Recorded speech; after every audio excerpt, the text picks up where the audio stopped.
تو میرے ساتھ خدیجہ شادی کرے. تو نفیسہ مسکرائی. اس نے کہا یا رسول اللہ اگر خود خدیجہ نے ہی پیغام دیا ہو شادی کا تو پھر آپ کو قبول ہے؟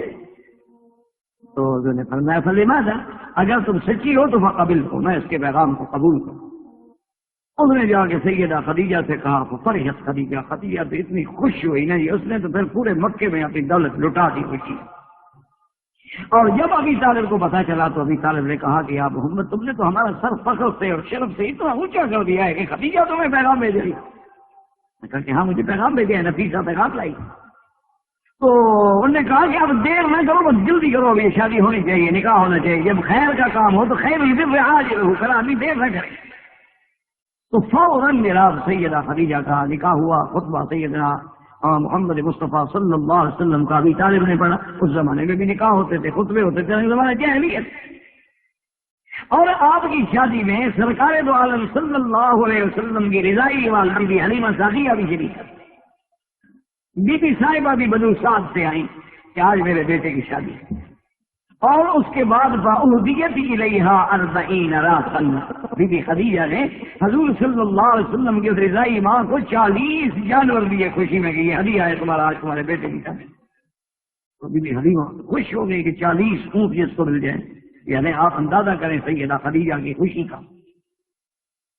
رضی اللہ تعالی عنہ. اب حضور صلی اللہ علیہ وسلم جب گھر میں آئے، اب اس کے آپ فہم و ذکا کا اندازہ کریں. پھر حضور صلی اللہ علیہ وسلم کی اعانت. ایک دن حضور بہت اداس آئے بی بی خدیجہ کے گھر میں. تو بی بی نے پوچھا کہ لماذا یا محمد، کیوں آج غمگین ہیں؟ میں آج میں نے کچھ یتیم، کچھ غریب، کچھ مسکین لوگ دیکھے ہیں، ان کی غربت دیکھ کے میرا دل اداس. اتنی غربت کہ کھانے کو نہیں ہے، بھوکے، پہننے کو لباس نہیں. تو بی بی خدیجہ نے کہا کہ رسول اللہ تحزن، آپ کیوں غم کریں، آپ غم نہ کریں. اور حضرت ابو بکر کو بھی بلا لیا بی بی خدیجہ نے، کیونکہ وہ بھی قریش کے سردار تھے. اور بھی اپنے کچھ لوگوں کو بلا لیا. اور روایات میں آتا ہے کہ حضور کے سامنے اس نے، اس زمانے میں تو چونکہ یہ 40 سونے کے دولت ہوتی تھی نا، کاغذ کے پیسہ تو نہیں تھا، یہ کاغذ کی کرنسی جو ہے یہ تو بہت بعد میں ہوئی، پہلے تو سونا چاندی. تو اس نے حضور کے سامنے ایسے جناب پیسے کا ڈھیر لگایا کہ ابو بکر کہتے ہیں کہ حضور اس طرح بیٹھے تھے اور میں اس طرح بیٹھا تھا، وہ ڈھیر اتنا اونچا ہو گیا کہ حضور چھپ گئے اس کے آگے، اتنے پیسے ڈھیر ہو گئے. اور کہا کہ یا محمد یہ سارے پیسے آپ کے حق میں آپ کے ہیں اور اللہ کے راستے میں آپ غریبوں کو لٹا دیں. تو بی بی خدیجہ پر اتنا مال لٹانا اور حضور صلی اللہ علیہ وسلم کو اس کے اہتمام آرام کا خیال رکھنا. اور اسی اسنا میں اللہ کی شان یہ ہے کہ حضور کی ساری اولاد بھی اللہ نے بی بی خدیجہ سے دی. حضور صلی اللہ علیہ وسلم کے 2 بیٹے عبداللہ اور قاسم، یاد رکھیں حضور کے دونوں بیٹوں کا نام عبداللہ اور قاسم ہے. طیب طاہر جو ہے لقب ہے. بعض کتابوں میں آ جاتا ہے نا حضور کے بیٹوں کا نام طیب طاہر ہے، حضور کے بیٹوں کا نام طیب طاہر نہیں. حضور کے بیٹے کا نام عبداللہ ہے، دوسرے بیٹے کا نام قاسم ہے، اور ماریہ قبطیہ کے بطن سے جو پیدا ہوئے ان کا نام ابراہیم ہے. تو اب چونکہ بی بی خدیجہ کا لقب طاہرہ بھی تھا تو اس وجہ سے بیٹے کا لقب بھی طاہر ہو گیا. اور سرکار دو عالم تو طیب ہی طیب تھے تو اس لیے ایک بیٹے کا لقب طیب ہو گیا. تو یہ لقب تھا، نام عبداللہ اور قاسم تھا. اور بیٹیوں میں Bibi Ruqayya, Bibi Zainab, Umm Kulthum اور سیدہ فاطمہ رضوان اللہ علیہ اجمعین، یہ چاروں بیٹی ابھی حضور کی بی بی خدیجہ کے بطن، یعنی تمام اولاد جو ملی ہے وہ بھی بی بی خدیجہ کے بطن سے. اور اسی دور میں ایسا اب چونکہ 25 سال کی عمر میں شادی ہوئی تو گویا 15 سالہ زندگی حضور صلی اللہ علیہ وسلم کی گزری. حبب الیہ الخلا کہ بی بی خدیجہ کہتی ہے کہ اب حضور کو جلوت کے بجائے خلوت زیادہ عزیز ہوگی. ہر وقت حضور علیحدہ رہنا چاہتے تھے، الگ بیٹھنا پسند کرتے تھے، کسی کے ساتھ بیٹھنا پسند نہیں کرتے. اور اسی زمین میں پھر حضور صلی اللہ علیہ وسلم نے غار حرا میں جبل نور میں جا کے کان یتحنث ای یتعبد کئی راتوں تک.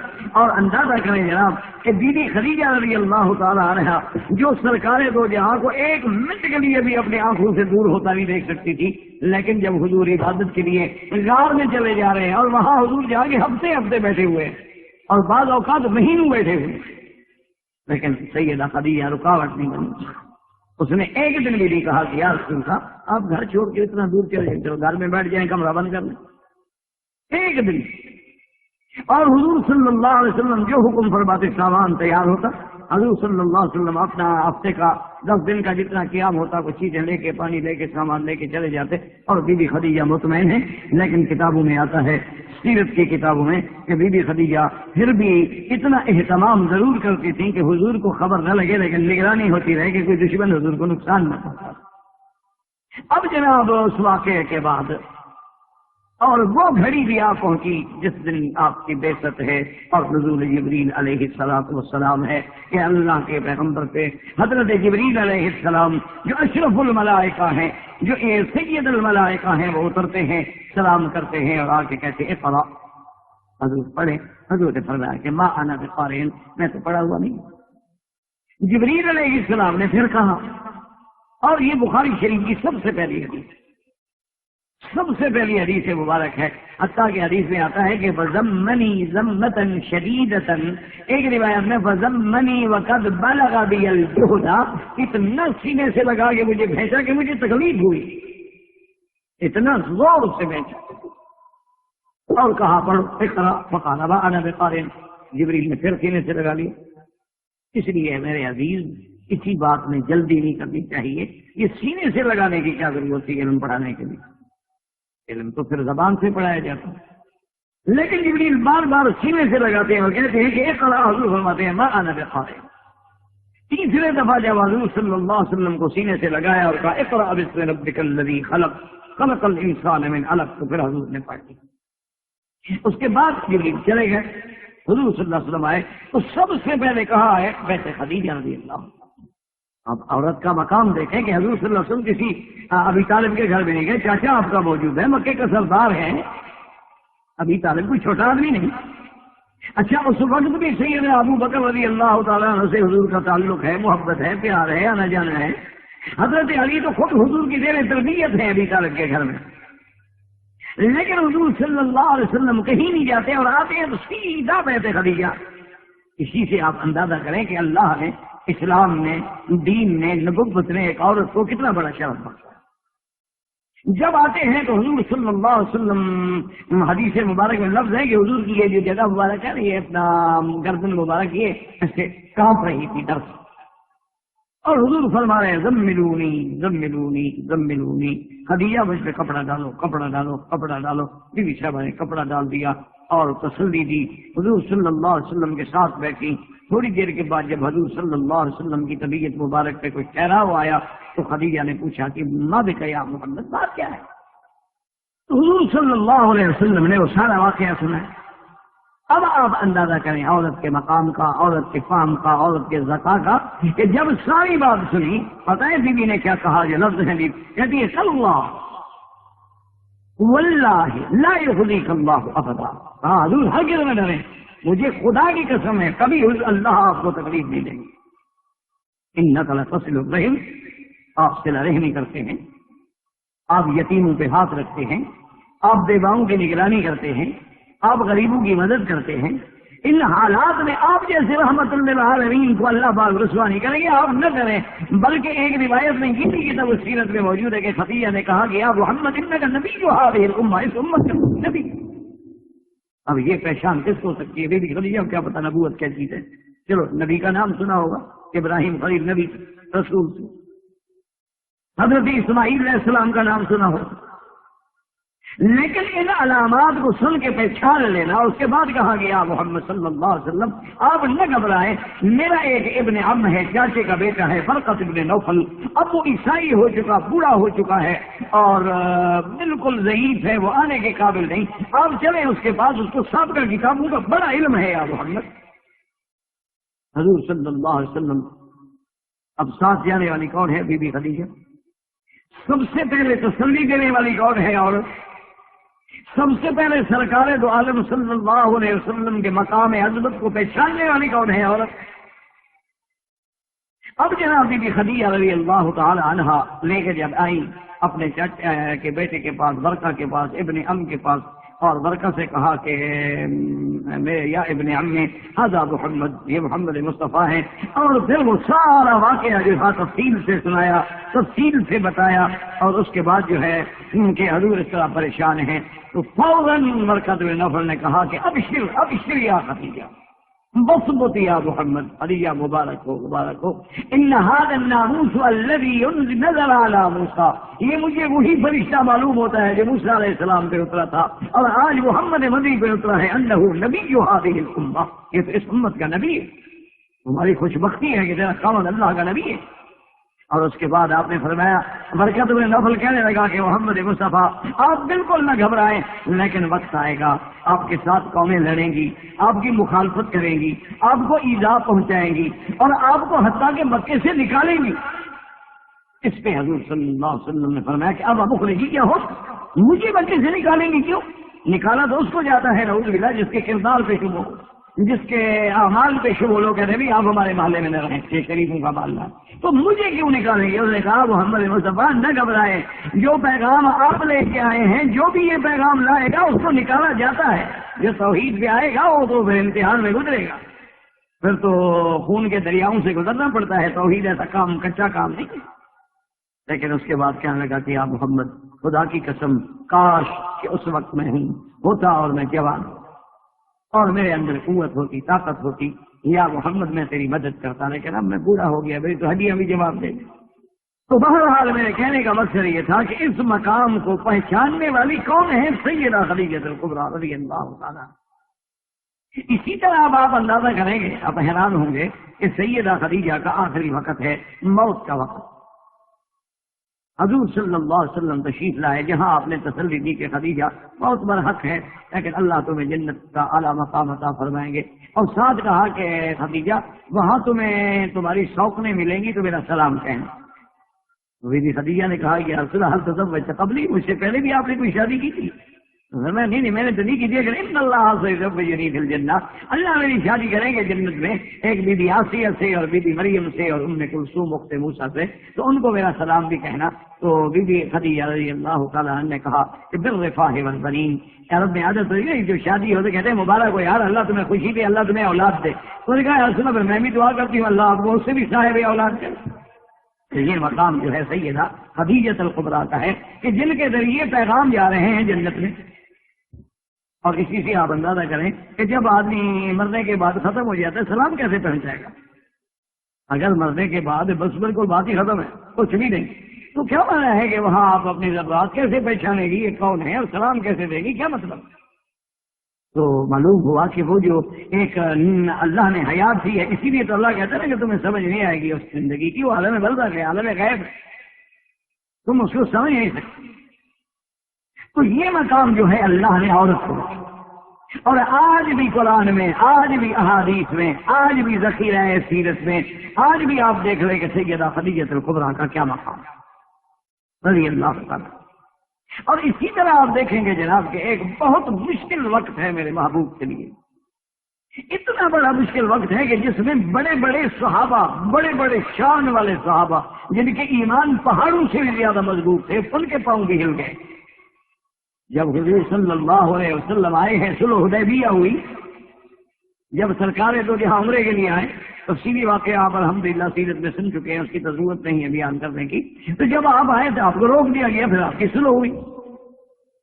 تو اس صلح میں جو شرائط تھی وہ شرائط ایسی تھی کہ بھی سن کے آدمی حیران ہو جاتا تھا کہ اگر کوئی کافروں کے ملک سے، مکہ سے بھاگ کے مسلمان ہو کے مدینہ منورہ چلا جائے اور مکے والے مانگے تو حضور واپس کریں گے، اور اگر مسلمان خدا نہ کرے کوئی مرتد ہو کے آ جائے تو کافر واپس نہیں کریں گے۔ حضرت عمر جیسے آدمی کے پاؤں ہل گئے، وہ عمر جس کی گواہی، جس کے تحقیق پہ اور جس کے قول پہ اللہ قرآن اتار دیتے ہیں، اتنا بڑا شان والا عمر ہے، لیکن اتنا وہ حالات سے یعنی ایسے مضطرب ہو گئے کہ حضرت ابو بکر کی خدمت میں آئے، کہنے لگے کہ یا ابو بکر کیا بات ہے؟ انہوں نے کہا اللہ سنا الحق، کیا ہم حق پہ نہیں ہے؟ اللہ سنا مسلمین، کیا ہم مسلمان نہیں ہیں؟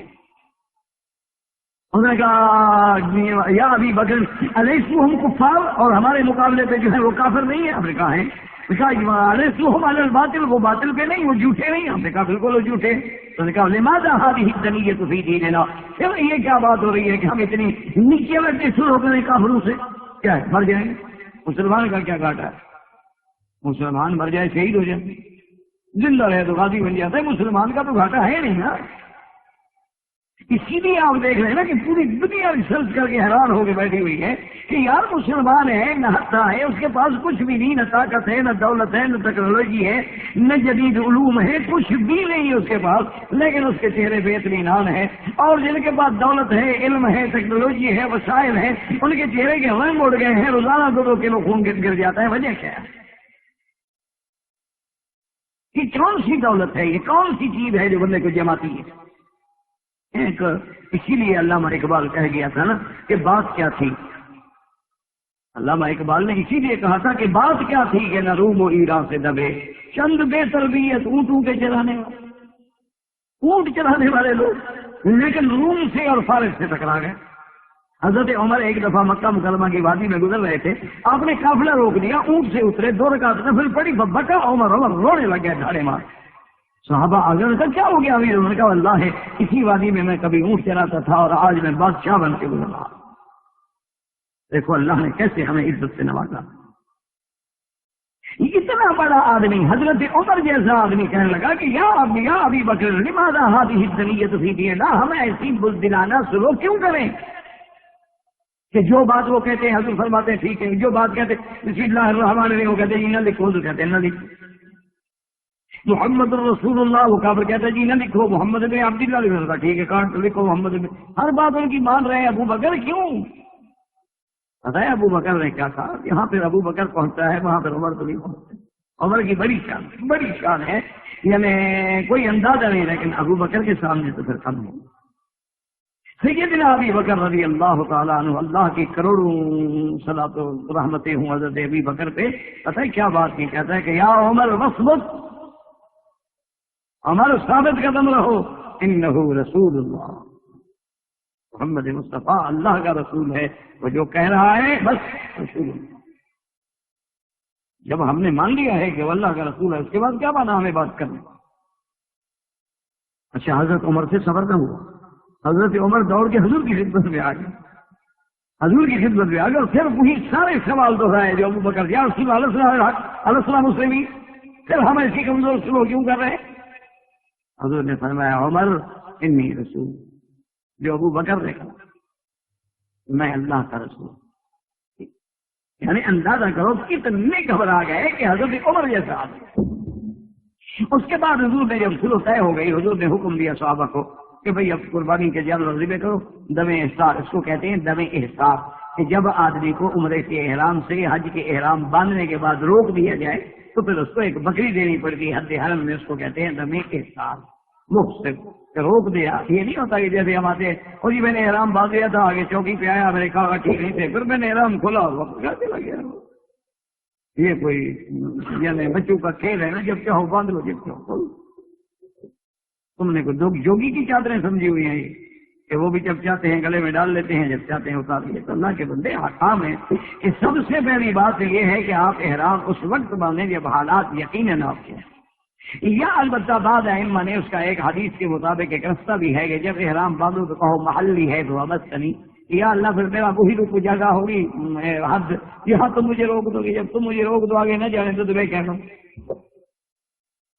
لیکن دم احسار جو ہے جناب، یعنی بعض ائمہ کرام سے اتنے سخت ہیں کہ مثلا آپ کراچی سے آ رہے تھے، بمبئی سے آ رہے تھے، حیدرآباد دکن سے آ رہے تھے، احرام آپ نے باندھ لیا، جہاز میں آپ رک گئے، آپ کو روک دیا گیا، آپ اس وقت تک وہ کہتے ہیں احرام نہیں کھول سکیں گے جب تک فون کر کے کوئی ذریعے سے مکے کے حد حرم میں بکری ذبح کرائیں، اطلاع ملے، پھر بال کٹوائیں، پھر احرام کھولیں.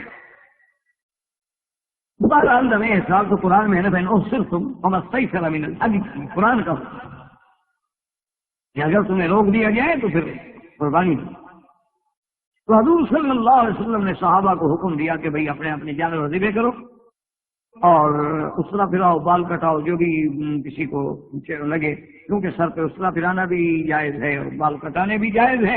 اور اس کے بعد احرام کھول دے. اب ہم واپس چلیں گے مدینہ منورہ، پھر جب اللہ چاہے گا. حضور صلی اللہ علیہ وسلم نے حکم دیا ایک صحابی بھی نہیں، یعنی اندازہ کریں کہ اللہ کے نبی کا حکم ہو اور ایک صحابی بھی نہیں اٹھا کے جا کے بکری ذبح کریں یا بال کٹائے چپ سب بیٹھے ہو۔ حضور صلی اللہ علیہ وسلم نے دوبارہ حکم دیا کہ اللہ کے بندو ہم نے مدینہ سفر کرنا ہے، اٹھو اپنے اپنے بکریاں لے کے ذبح کرو، اور اس کے بعد یہ ہے کہ ہم مدینے کا سفر کریں، سر مڈاؤ احرام کھولو۔ ایک صحابی نہیں۔ جو لوگ حضور کے اشارے پہ جان دے دیں، جو لوگ اگر حضور اشارہ بھی فرمائے نا صحابہ جان دے دیں، لیکن وہ بیٹھے ہوئے حضور کا حکم سن رہے ہیں، اٹھتے نہیں۔ حضور صلی اللہ علیہ وسلم نے تیسرے دفعہ حکم دیا اپنے صحابہ سے کہ قوموا فانحروا، اٹھو اپنی بکریاں ذبح کرو اور اپنے بال کٹاؤ اور احرام کھولو۔ صحابہ جیسے بیٹھے بس بیٹھے، حضور صلی اللہ علیہ وسلم پریشان ہو۔ اب آپ اندازہ کریں یہ کتنا امتحان کا وقت ہوگا کہ اللہ کے نبی کا حکم کی تعمیل نہ ہو رہی ہو۔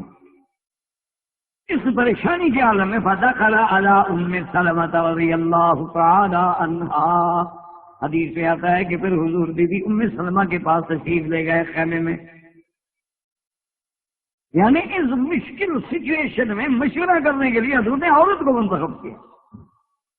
اندازہ کریں عورت کے مقام کا کہ اللہ کے نبی کو ایسے احوال میں، ایسی سخت سچویشن میں گھرنے کے بعد اگر مشورے کا مقام نظر آیا تو بی بی ام سلمہ حضرت ابو بکر کے پاس مشورے کے لیے جاتے، حضرت عمر کے پاس مشورے کے لیے جاتے، لیکن اللہ نے اسلام میں کتنا بڑا مقام بخشا ہے عورت کو کہ اللہ کا نبی مشاورت کے لیے بی بی ام سلمہ کے پاس آئے۔ حضور آئے اور بی بی ام سلمہ نے دیکھا، پہچان گئی کہ حضور ناراض ہے، پوچھا ماذا بک یا رسول اللہ، کا بات کیا ہے؟ حضور نے فرمایا میں نے 3 دفعہ حکم دیا ہے اور صحابہ نہیں اٹھتے۔ اللہ کے نبی کا انکار، یہ کیا ہو گیا صحابہ کو؟ میں نے 1 دفعہ نہیں ام سلمہ، میں نے 3 دفعہ حکم دیا ہے، لیکن 3 دفعہ صحابہ چپ کر کے بیٹھے ہوئے، بولتے نہیں، ہلتے نہیں، سر اوپر بھی کرتے ہیں۔ پتا ہے بی بی سلمہ نے ففتن بہا سلمۃ، بی بی سلمہ کا دماغ پہنچا، انہوں نے کہا یا محمد ناراض آپ ایسا کریں، کم فلا تتکلم احدا منہم، کسی صحابی سے بات نہ کریں، اٹھے آپ اپنی بکری کو ذبح کریں، اور اس کے بعد اپنے سر مڑائے، آپ کسی کو کچھ نہ کہیں، نہ آرڈر کریں، نہ بات کریں، نہ کسی کی طرف توجہ کریں، جا کے بس اپنا جانور ذبح کریں۔ حضور صلی اللہ علیہ وسلم اٹھے اور جا کے جانور ذبح کیا۔ بس جانور ذبح کرنے کی دیر تھی جناب، اور صحابہ کہتے ہیں پتہ تک حضور کے صحابہ اٹھے پتہ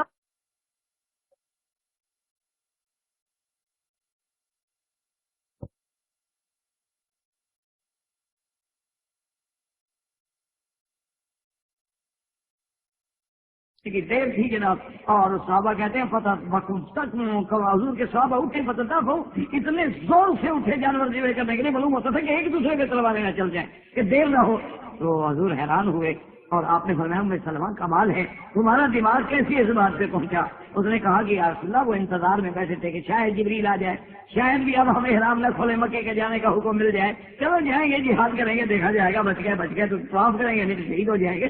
وہ اس انتظار میں بیٹھے تھے کہ شاید نزول جبریل، جب آپ نے اپنی بکری ذبح کر دی تو امیدیں ختم ہو گئی کہ اب نہیں آتا جبریل۔ بس جب آپ نے اپنی بکری مبارک ذبح کر دی، آپ نے اپنا سر مبارک مڈا لیا، احرام کھول دیا، اب کیا امید رہے؟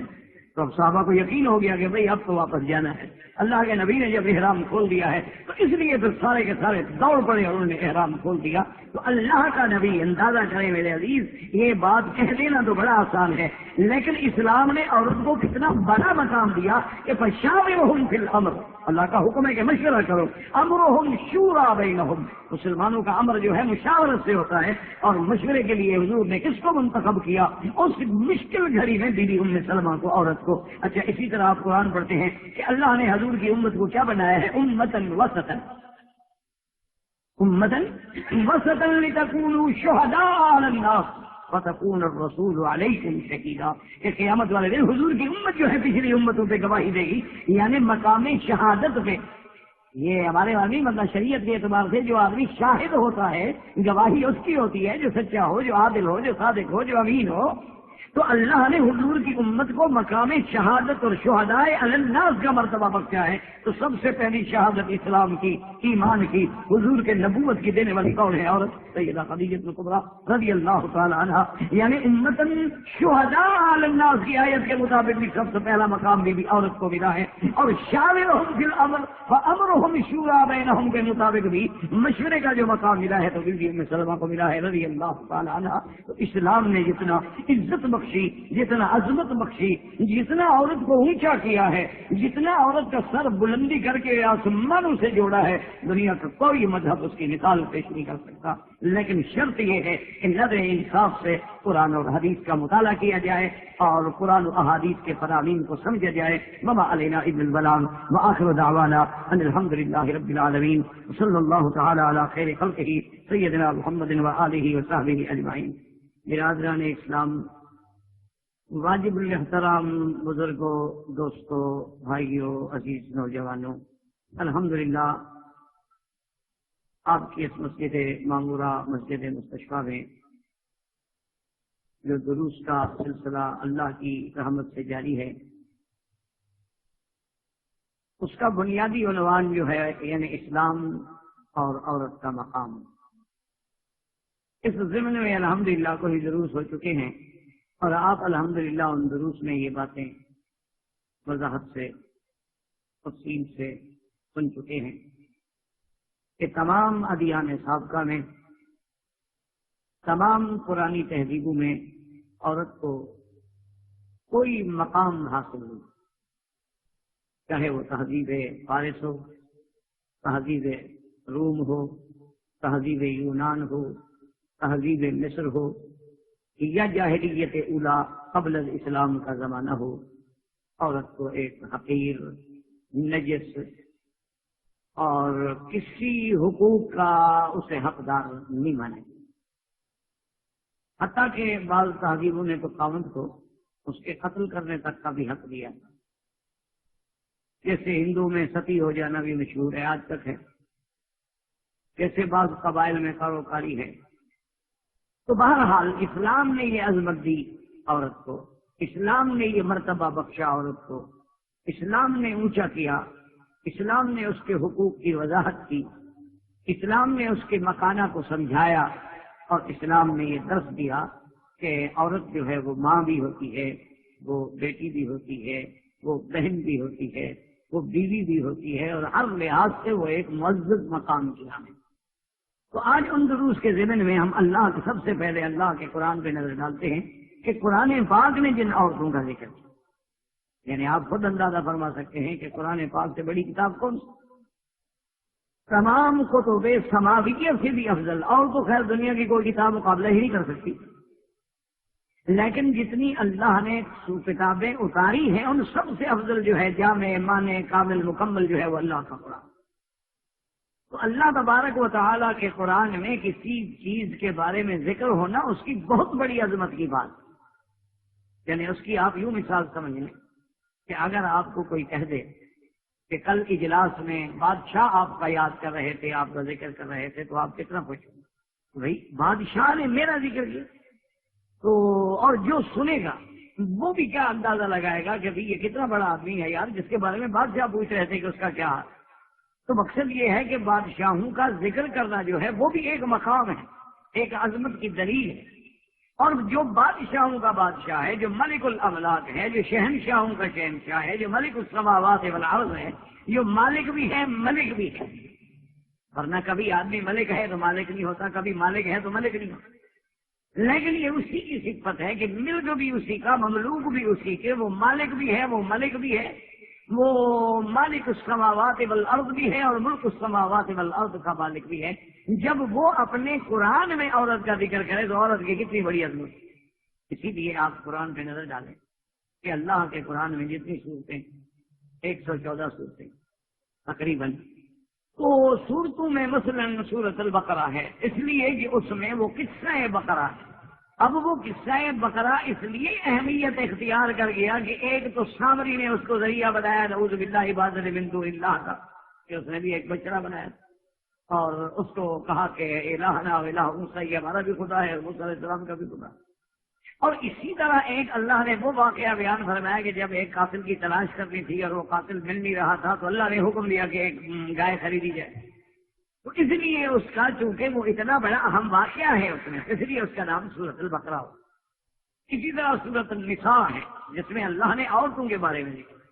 تو اگر عورت کا کوئی مکان نہ ہو اسلام میں تو بات اور خاص، یعنی اس سورت کا نام سورۃ النساء. سورت آل عمران کیوں ہے کہ اس میں آل عمران کا واقعہ ہے جو عورت کے متعلق. جیسے اللہ نے قرآن میں یعنی سورت الفتح ہے، سورت محمد ہے، سورت ابراہیم ہے، سورت الانبیاء ہے علیہم الصلوات والتسلیم، اسی طرح بھی ہے نہیں سورت مریم. یعنی آپ ایک ایک لفظ سے، ایک ایک پہلو سے، ایک ایک زاویے سے توجہ کریں کہ کیا اللہ تبارک و تعالیٰ نے عورت کو کتنی بڑی بلندی پہ پہنچایا. یعنی جب کوئی قاری، جب کوئی قرآن کا پڑھنے والا قرآن پڑھے گا، یہاں وہ یہ پڑھے گا کہ سورت محمد، یہاں وہ یہ پڑھے گا کہ سورت الفاتحہ، یہاں وہ یہ پڑھے گا کہ سورت الانبیاء، یہاں وہ یہ پڑھے گا کہ سورت ابراہیم علیہ السلام، یہاں وہ یہ پڑھے گا سورت محمد صلی اللہ علیہ وسلم، وہاں وہ یہ بھی پڑھے گا کہ سورت النساء، وہاں وہ یہ بھی پڑھے گا کہ سورت آل عمران، وہاں یہ بھی پڑھے گا کہ سورت التحریم. کیوں؟ ان سب میں عورتوں کا واقعہ. تو اللہ نے، اسلام نے عورت کو کتنا بلند. تو اسی ضمن کے واقعات میں اللہ کے قرآن نے ایک واقعے کا ذکر فرمایا ہے کہ امرأۃ عمران، عمران کی بیوی نے جب اللہ تبارک و تعالیٰ کے آگے خالصتاً ایک منت مانی. اب اس پہ بھی آپ غور کریں، خدا کے قرآن پاک پہ بھی غور کریں اور قرآن کو سمجھنے کی کوشش کریں. اللہ کا شکر ہے کہ اکثر ساتھی پڑھے لکھے، اکثر ساتھیوں کو اللہ نے علم عطا فرمایا. علم ہو تو پھر آدمی مطالعہ کر سکتا، تفاصیل دیکھ سکتا. کہ سب سے پہلے تو اللہ نے عورت کو اتنی بڑی عزت و عظمت دی ہے کہ امرأۃ عمران، یعنی اللہ نے عمران کی بیوی کا نام نہیں دیا. پورے قرآن میں صرف ایک جگہ عورت کا اللہ نے نام لیا ہے، وہ ہے مریم علیہ السلام. کیوں؟ کہ سیدنا عیسیٰ علیہ السلام کو اللہ نے بغیر باپ کے پیدا کیا، ان کی نسبت جو ہے وہ ماں کی طرف ہے. تو اس مقام پہ عورت کا نام ذکر کرنا اس کے عظمت کی دلیل تھی، اس لیے اللہ نے اس کا نام ذکر. عیسیٰ علیہ السلام کس کے بیٹے ہیں؟ عیسیٰ ابن مریم. اذ قال اللہ یا عیسیٰ ابن مریم، یا عیسیٰ ابن مریم. تو اللہ تبارک و تعالیٰ نے یعنی اندازہ کریں کہ صرف پورے قرآن میں صرف ایک جگہ، چونکہ اس جگہ اظہار اسم میں یعنی نام ظاہر کرنے میں عزت تھی، تو اللہ نے اس سورت کا نام بھی مریم اور بی بی مریم کا نام بھی لیا. اور بلکہ عیسیٰ علیہ السلام کے ساتھ ماں کا لازمہ لاحقہ ایسا ہو گیا کہ جب بھی آپ عیسیٰ علیہ السلام کا نام لیں گے تو کہیں گے عیسیٰ ابن مریم، مسیح ابن مریم. کیونکہ ورنہ مسیح جو ہے تو دو ہیں دنیا میں، ایک مسیح ابن مریم اور ایک مسیح دجال. تو اس لیے سیدنا عیسیٰ علیہ السلام کے ساتھ وہ لاحقہ ہو گیا. ورنہ قرآن کا اسلوب یہ ہے کہ وہ عورت کا نام نہیں لیتا قرآن. جیسے کہ یہاں اب آپ پڑھیں گے اذ قالت امرأۃ عمران، اللہ کہتا ہے امرأۃ عمران. تو امرأة کون تھی؟ نام کیا تھا؟ نہیں. اسی طرح دیکھیں اللہ فرماتے ہیں امرأۃ العزیز. سیدنا یوسف علیہ السلام کے قصے میں اللہ نے ذکر کیا ہے کہ عزیز کی بیوی، نام نہیں لیا. حالانکہ ساری تفصیل قرآن میں موجود ہے کہ بھئی راودت التی فی بیتہا عن نفسہ وغلقت الابواب، کہ اس نے بہلایا، اس نے پھسلایا، اس نے گھر میں بلایا، اس نے دروازے بند کیے، اس نے ڈورے ڈالے، یوسف علیہ السلام بچ نکلے، پھر اس نے اپنے خاوند کے سامنے انہیں بولتے بڑی تفصیل ذکر ہے کہ قرآن میں نام نہیں دیا امرأۃ العزیز. اسی طرح آپ دیکھیں کہ سیدنا یوسف علیہ السلام کو جب رہائی کا پروانہ ملتا ہے، اللہ نے اسباب پیدا کر دیے. یوسف علیہ السلام کو حکم پہنچا کہ جی بادشاہ آپ کے انتظار میں ہے اور آپ مہربانی کریں اور چلیں. اچھا یہ بھی اللہ کی کوئی نرالی شان ہے. اللہ تبارک و تعالیٰ ویسے تو ہر ابتلا سے بچائے، ہر امتحان سے بچائے، کیونکہ ہم تو عاجز لوگ ہیں، ضعیف لوگ ہیں، امتحانوں کے متحمل ہی نہیں ہو سکتے. لیکن یہ ہے پرانی تاریخ کہ وہ کسی نے جیسے کہا تھا نا کہ یا تخت مقام آزادی کا یا تختہ مقام آزادی کا. آزادی کا مقام یہ دو ہوتے ہیں، یا جیل سے نکلے تو پھر تخت. اللہ کی شان، یہ اللہ کے فیصلے.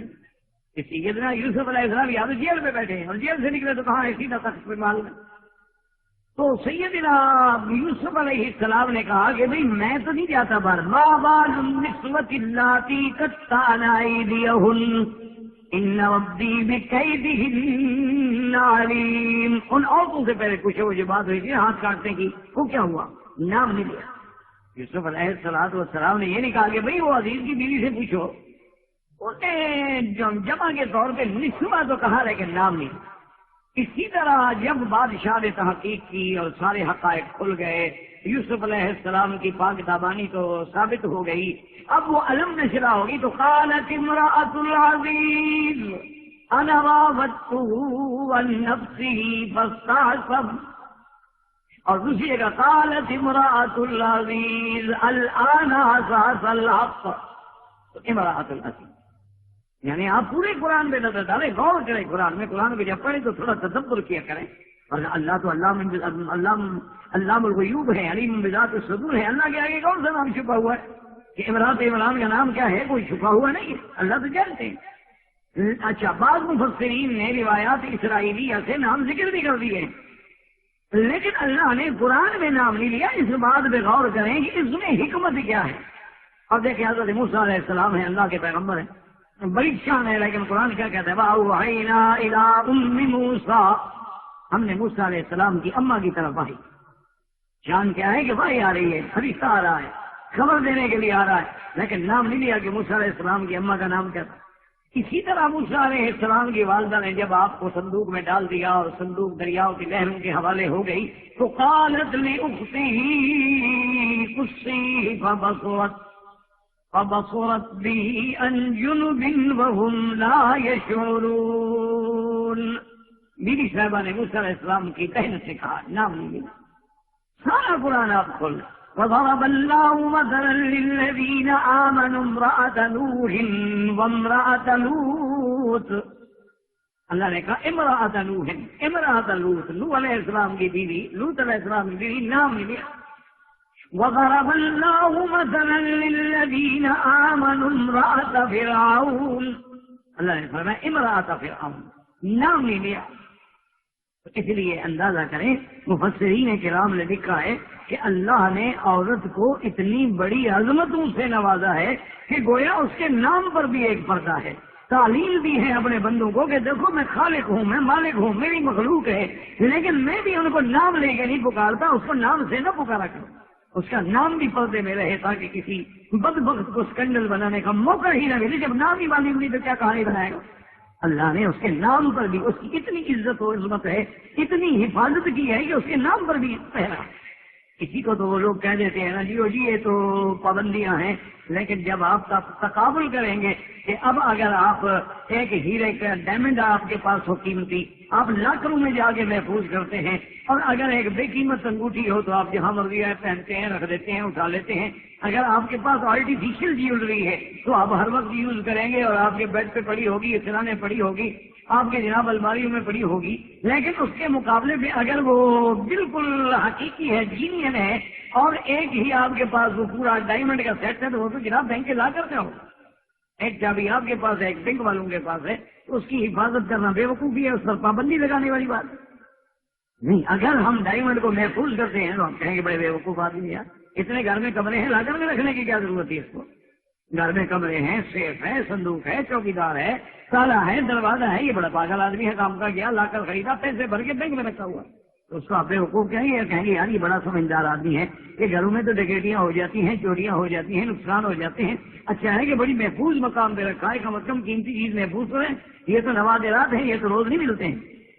تو اب ایک آدمی کی منطق ہی الٹی ہو جائے، ایک آدمی کو جناب ہر چیز اسلام کی الٹی نظر آئے تو اس کا تو کوئی علاج نہیں.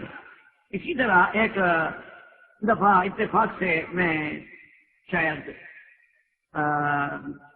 نیو جرسی میں تھا یا ہیوسٹن میں تھا، اللہ عالم. بہرحال ایک پلازے میں ہم گئے کچھ چیزیں خریدنی تھی، تو وہ تھک گئے تو میں ایک بینچ پہ بیٹھ گیا. میں نے ساتھیوں سے کہا کہ آپ گھوم لیں، میرا بس تھک گیا، میں یہاں بیٹھا ہوں انتظار کرتا ہوں، جب سب فارغ ہو جاؤ پھر جا کر لے لینا. انہوں نے کہا جی.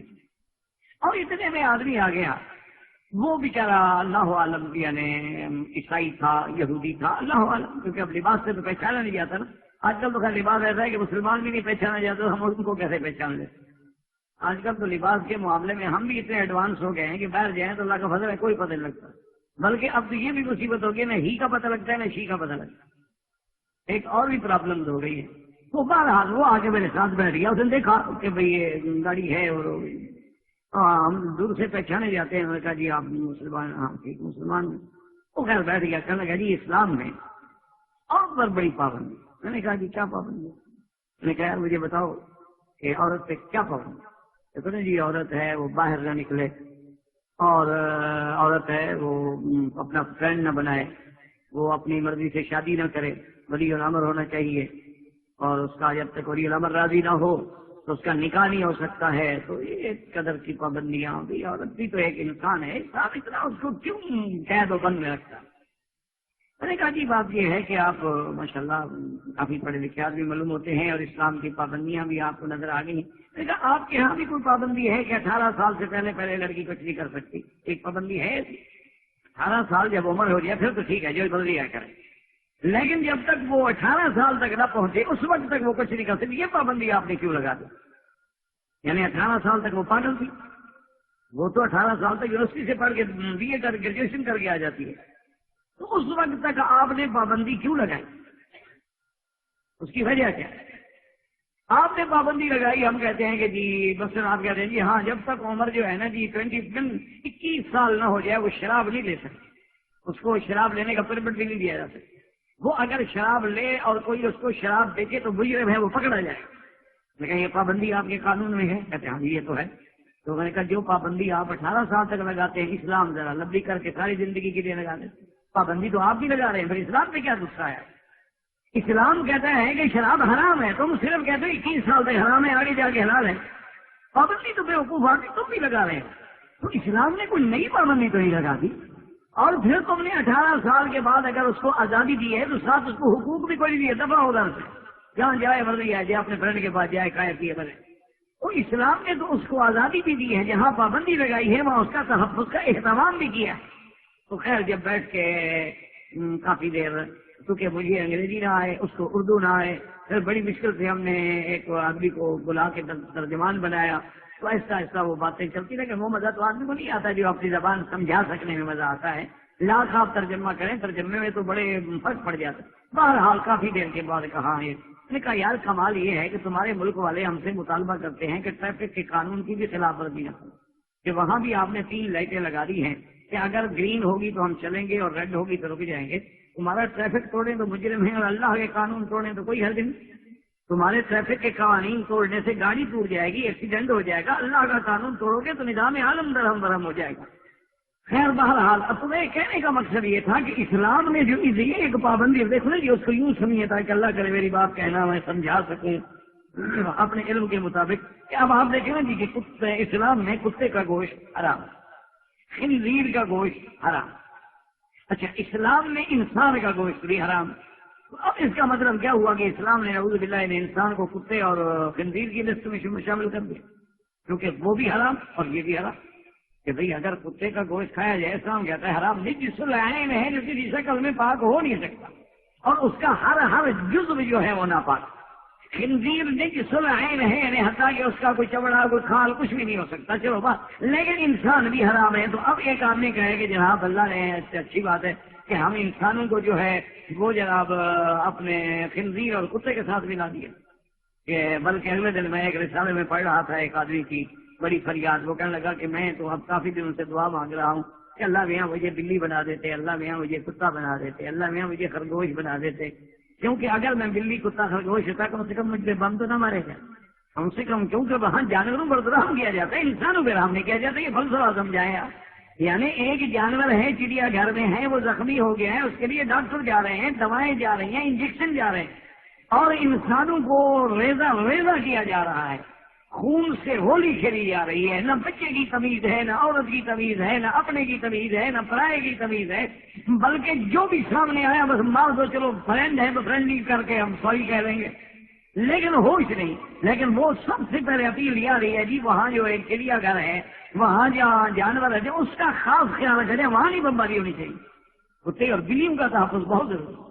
تو انہوں نے کہا کہ اللہ میاں میں یہی دعا کر رہا ہوں کافی دنوں سے کہ میں خرگوش بن جاتا، کوئی چوہا بن جاتا، کوئی بلی بن جاتا، کوئی کتا بن جاتا، تو کم از کم آنے والے دنوں میں بمبارمنٹ سے تو بچ جاتا. جب ہماری سوچ کا یہ عالم ہو تو اس لیے اب آپ سمجھیں کہ حرام ہونے کی دو وجوہ ہوتی ہیں، یاد رکھیں۔ کبھی لفظ ایک ہوتا لیکن اس کے پس پردہ جو ہے نا جی، اب جیسے آپ دیکھیں نا، بس لکھیں شیر اور اسی طرح لکھیں شیر، اب دیکھنے میں کوئی فرق ہے نہ لفظوں میں، نہ لکھنے میں، نہ نقطے میں، نہ اس شیر کے اوپر بھی 3 نقطے ہیں اور نیچے 2 ہیں۔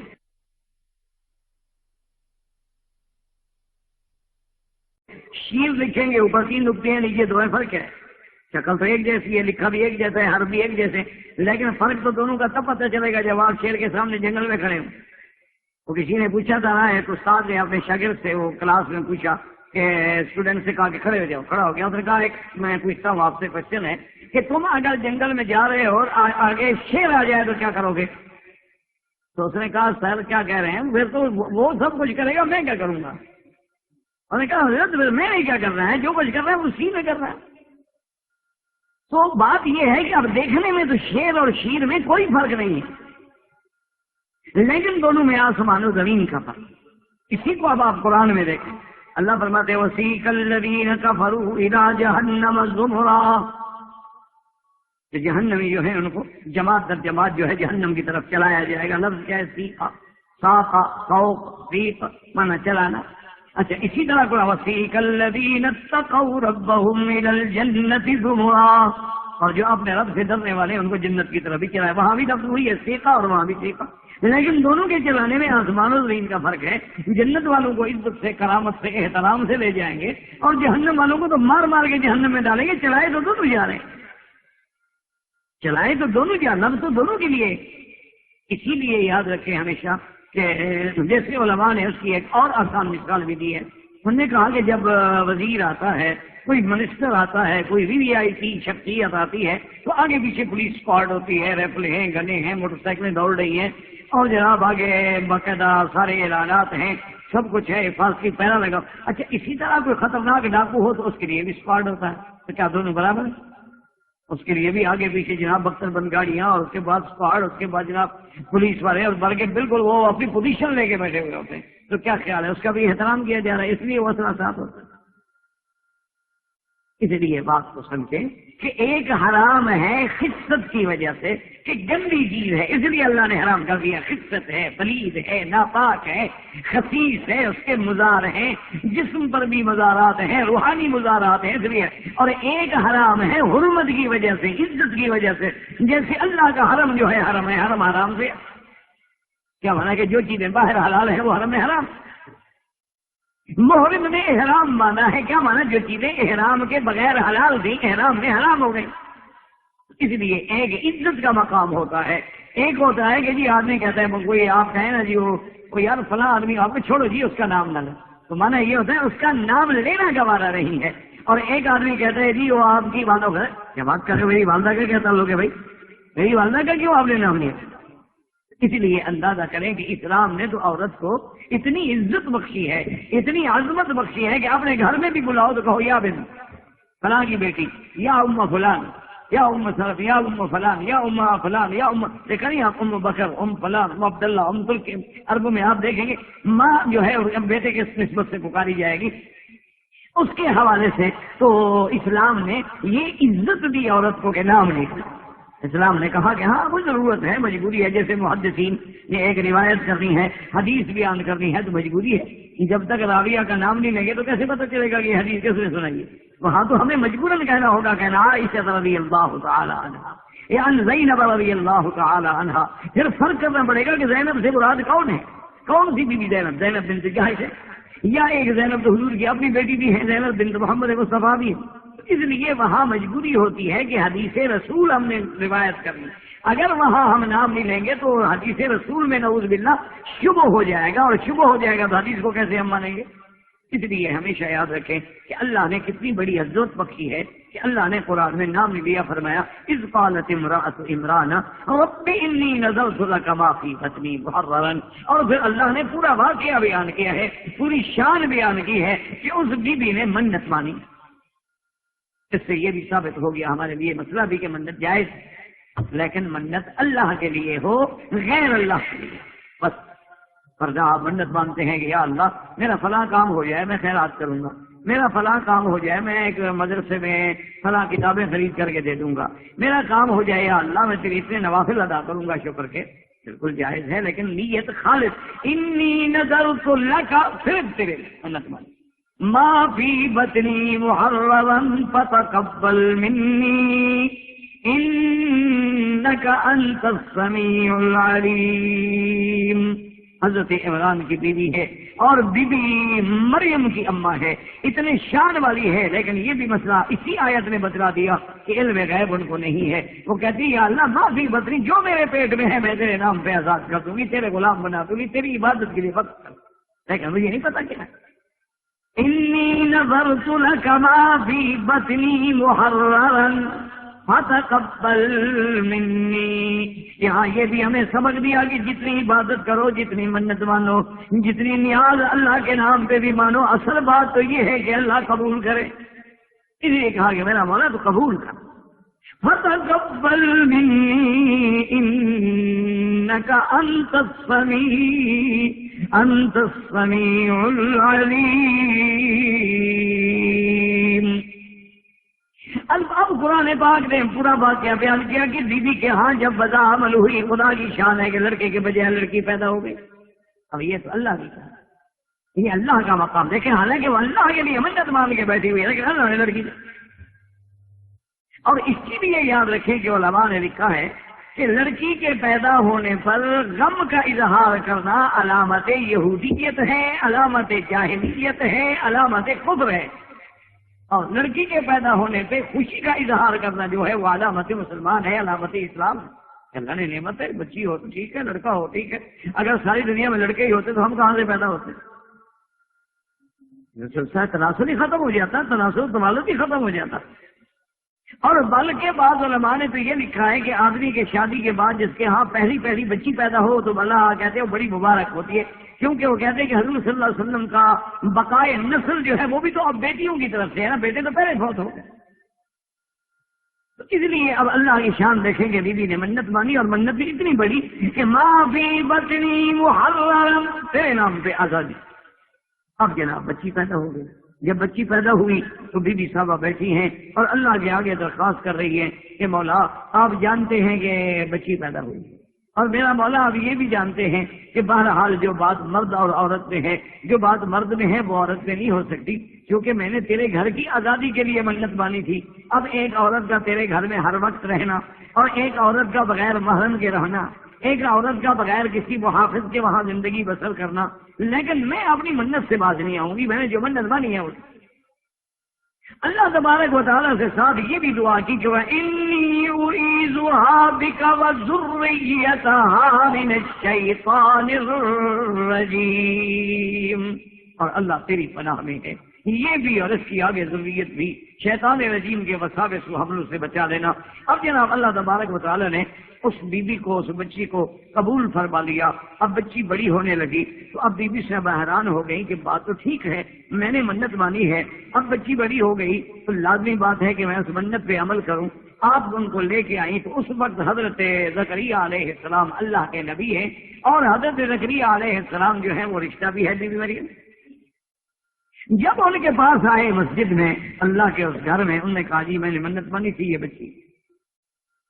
اب حضرت زکریا علیہ السلام بھی اللہ کے نبی ہیں، انہوں نے کہا تم نے منت مانی تھی تو ٹھیک۔ اب مسئلہ پیدا ہو گیا کہ جناب اب چونکہ اتنے شان والی بچی ہے کہ سارے جو اس وقت مسجد میں، مدرسے میں، لیکن انبیاء کی صحبت میں رہنے والے کون ہوں گے؟ صحابہ۔ تو حضرت زکریا کے صحابہ ہوں گے رضوان اللہ علیہم اجمعین، وہ ان کے اصحاب ہوں گے، یعنی اس درجے کے لوگ ہیں، اور سب کے سب ٹوٹ پڑے۔ انہوں نے کہا جی اس بچی کی تو میں کفالت کروں، انہوں نے کہا اس بچی کی تو میں کفالت کروں، انہوں نے کہا اس بچی کی تو میں کفالت کروں۔ نعوذ باللہ، اگر اسلام میں، اگر دین میں، دین انبیاء میں عورت کے مقام کا کوئی نعوذ باللہ حقیر پہلو ہوتا، کسی کو کیا کہتے ہیں اپنی لے جاؤ، ایک بچی کو لے کے آ گئی ہے اور کہتی ہے آپ اس کو مسجد میں رکھ لیں، میں نے منت مانی تھی، کیوں ہم تمہاری بچی بلکہ لے جاؤ تم۔ لیکن صرف یہ نہیں کہ انکار نہیں کیا، بلکہ سارے کے سارے کہتے ہیں کہ حضرت مہربانی کریں، اس کی کفالت ہمارے لیے لگائیں۔ اب حضرت زکریا علیہ السلام نے دیکھا کہ یہ تو بڑی مشکل شکل ہو گئی، یہ تو سارے مطالبہ کر رہے ہیں کہ بی بی مریم کی کفالت ہم کریں گے۔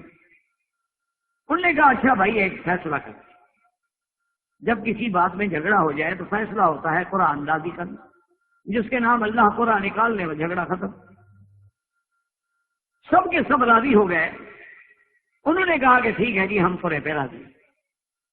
اچھا اب اندازہ کرو جناب قرآن کیسے نکالا جا رہا ہے؟ وہ ہمارا قرآن تو نہیں تھا نا، وہ تو پیغمبر کا قرآن تھا نا۔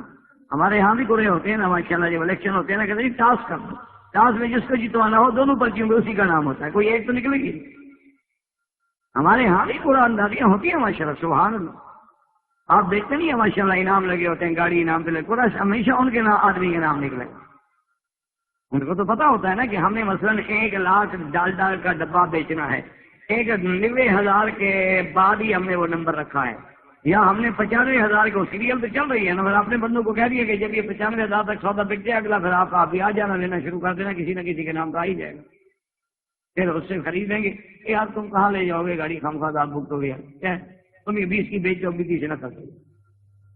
ہمارے یہاں بھی یہ قرآن اندازیاں ہیں نا، لاٹری ہے، قرآن اندازیاں ہیں، اور عجیب عجیب کہانیاں ڈالی ہوئی ہیں، اور ایسے ایسے نئے پھندے یہودیت نے نکالے ہیں کہ ہر بینک، ہر بڑا ادارہ جو ہے وہ ایک سے ایک آگے بڑھ کے نکل رہا ہے۔ کیوں؟ اصل اسکیم دینے والا کون ہے؟ پیچھے یہودی ہے، اس سے ہمیں نفرت ہے۔ بھائی نفرت ہے تو سیدھی بات کرو۔ شاہ جی رحمۃ اللہ علیہ کا ایک لطیفہ ہے کہ ایک دفعہ ایک وزیر صاحب جو آئے نا جی کسی گرلز کالج کا افتتاح کرنے کے لیے، تو وہاں کہ انہوں نے تقریر بھی فرمانی تھی اور بڑے لوگ بھی آئے ہوئے تھے سارے علاقے کے، اس میں مولوی بھی تھے اور بھی تھے۔ تو اب جناب اس وزیر صاحب نے لوگوں پر روب ڈالنے کے لیے کہ بھی یہ بڑا پڑھا لکھا آدمی ہے، تو اس نے کہا کہ طلب العلم فریضۃ علی کل مسلم و مسلمۃ، کہ حدیث ہے رسول اللہ کی کہ علم حاصل کرنا جو ہے یہ فرض ہے، ہر مسلمان مرد ہو یا عورت۔ یہ حدیث پڑھی تو شاہ جی کو کسی نے وہ ٹیپ سنائی وزیر صاحب کی، تو شاہ جی کا رات کو وہیں جلسہ تھا۔ شاہ جی نے کہا کہ وزیر صاحب اپنے باپ کی بولی بولو، میرے نانے کی بولی تو نہ بولا کرو، اور جنہوں نے تمہیں وزیر بنایا ہے تم اپنے باپ کی بولی بولو جو تمہارے روحانی باپ ہے۔ یہ تم من کا لگا رکھا ہے تم نے، اتنا بھی تمہیں پتا نہیں کہ اللہ کل مسلم و مسلمۃ، اللہ کیا کرتا ہے، کل کیا کرتا ہے، مضاف کیا ہے، مضاف الیہ کیا ہے، تمہیں جار مجرور اور مرفوع کا پتہ بھی نہیں، تو پھر میرے نانے کی بولی کو تو خراب نہ کرو نا۔ حدیث پڑھنا نہیں آتا یہ من تم تو نہ کرو۔ کتنے لوگ اذان دیں گے اشہد ان محمد رسول اللہ، اس بیچارے کو یہ پتا نہیں کہ پیچھے انّا لگا ہوا ہے، یہاں تو جمع ہو ہی نہیں سکتا، یہاں تو لازماً ان محمد رسول اللہ کہنا ہے، اس کو نہیں پتا اشہد ان محمد رسول اللہ، لیکن اذان بھی نہیں چھوڑتے، یعنی اذان بھی لازم نہیں، علاج منٹ ہو جاتی ہے نا۔ مجھے لوگ کہتے ہیں جی وہ آج کل جھگڑے ہوتے ہیں نا جی، وہ جی فلانا چیئرمین ہی نہیں چھوڑ رہا ہے، یہاں تو مولوی سے کہو مسجد چھوڑ سکتا ہے، جس دن تو مولوی سے مسجد چھوڑوا دو گے چیئرمین کو میں ہٹوا دوں گا۔ اللہ کے بندے، ایک آدھ مولوی مسجد نہیں چھوڑتا، مؤذن بیچارہ اپنا مینار نہیں چھوڑتا، تم کہتے ہو یہ بیچارے چیئرمین اور تھانے داریاں اور وزارتیں چھوڑ دیں، کل کی بات کرو۔ تو بہرحال جی کہنے کا مقصد یہ ہے کہ اب سب آئے، اب یہ ہے پیغمبر کا قرآن۔ اللہ نے قرآن میں ذکر کیا کہ وما كنت لديهم اذ يلقون اقلامهم ايهم يكفل مريم، اللہ نے فرمایا میرے مدنی محمد مصطفیٰ آپ اس وقت وہاں موجود نہیں تھے جب قرآن اندازی ہو رہی تھی کہ کون کفالت کرے بی بی مریم کی، اور وہ پتہ ہے قرآن کیا تھا؟ مفسرین نے لکھا کہ حضرت زکریا نے حکم دیا کہ کانے لے آؤ، جس کی ہم قلم بنا کے لکھتے تھے بچپن میں، آج کل تو خیر پین آ گئے، آج کل تو نئی نئی چیزیں ایجاد ہو گئی ہیں، تو اب تو بہرحال ایسا دور آ گیا نا جی، کمپیوٹر آ گئے، پھر اس سے لکھائی شروع ہو گئی، اب تو اور ترقی ہو گئی ہے کہ آپ بولتے جائیں وہ خود بخود لکھتے جائیں، اب تو آپ کو ہاتھ چلانے کی بھی ضرورت نہیں پڑے گی، آپ صرف بولتے رہیں، آپ بولتے رہیں ٹائپ ہوتی جائے گی، خود بخود جو ہے وہ لکھا جائے گا۔ تو بہرحال حضرت زکریا علیہ السلام نے ارشاد فرمایا، باہری تشریف لے کے بات کر لینا، اللہ تبارک و تعالیٰ عقل عطا فرمائے نا، یہی تو مسئلہ ہے، عقل ہو تو مسجد میں کیوں آتا ہے؟ عقل ہوتا تو مسجد میں غریب کیوں آتا ہے؟ اس وقت کہیں ڈنر پہ بیٹھا ہوتا، کسی کلب میں ہوتا، کسی 5 اسٹار ہوٹل میں ہوتا، ہمارے پاس وہی آتے ہیں جو عقل سے بھی پیدل ہوں اور جیب سے بھی خالی ہوں۔ حضرت شاہ جی رحمۃ اللہ علیہ ہمیشہ فرمایا کرتے تھے، کہتے ہیں مکی صاحب ہمارے دوست بن ہی ہو سکتے ہیں جو عقل سے مخلص ہو اور جیب سے خالی ہو، اگر جیب میں پیسے ہیں تو ہمارے پاس کیوں آئے گا، اگر اس کو عقل ہے تو یہاں کیا کرنے آئے گا، دال کھانے آئے گا مولویوں کے پاس۔ تو بہرحال یہ ہے کہ اب جناب قرآن یہ کہتا ہے کہ قرآن میں مدنی وہ کیا منظر ہے، اللہ بتا رہے ہیں حضور کو کہ جب وہ قلم ڈال رہے تھے حضرت زکریا علیہ السلام نے فرمایا کہ ایسا کرو کلمے لے آؤ اور ہر قلم پہ نام لکھ دیتے ہیں، ہر قلم پر نام لکھ دیتے ہیں، فلاں کا فلاں کا فلاں کا فلاں کا فلاں۔ اچھا جی پھر کیا ہوگا؟ انہوں نے کہا یہ قلم جو ہے سارے کے سارے اکٹھے کر کے پانی میں نہر میں ڈال دیتے ہیں۔ جی نہر میں قلم ڈال دیں گے تو پھر کیا ہوگا؟ انہوں نے کہا جو قلم جو ہے نا پانی بہ رہا ہے مشرق سے مغرب کی طرف، لیکن جو قلم مشرق سے مغرب کی طرف یعنی مغرب سے مشرق الٹا چلنا شروع ہو جائے اوپر، وہ صرف بی بی مریم کی کفالت کرے گا۔ بھائی پانی کا بہاؤ جب نیچے ہے تو قلم تو سارے نیچے جائیں گے، قلم اوپر کیوں جائے گا؟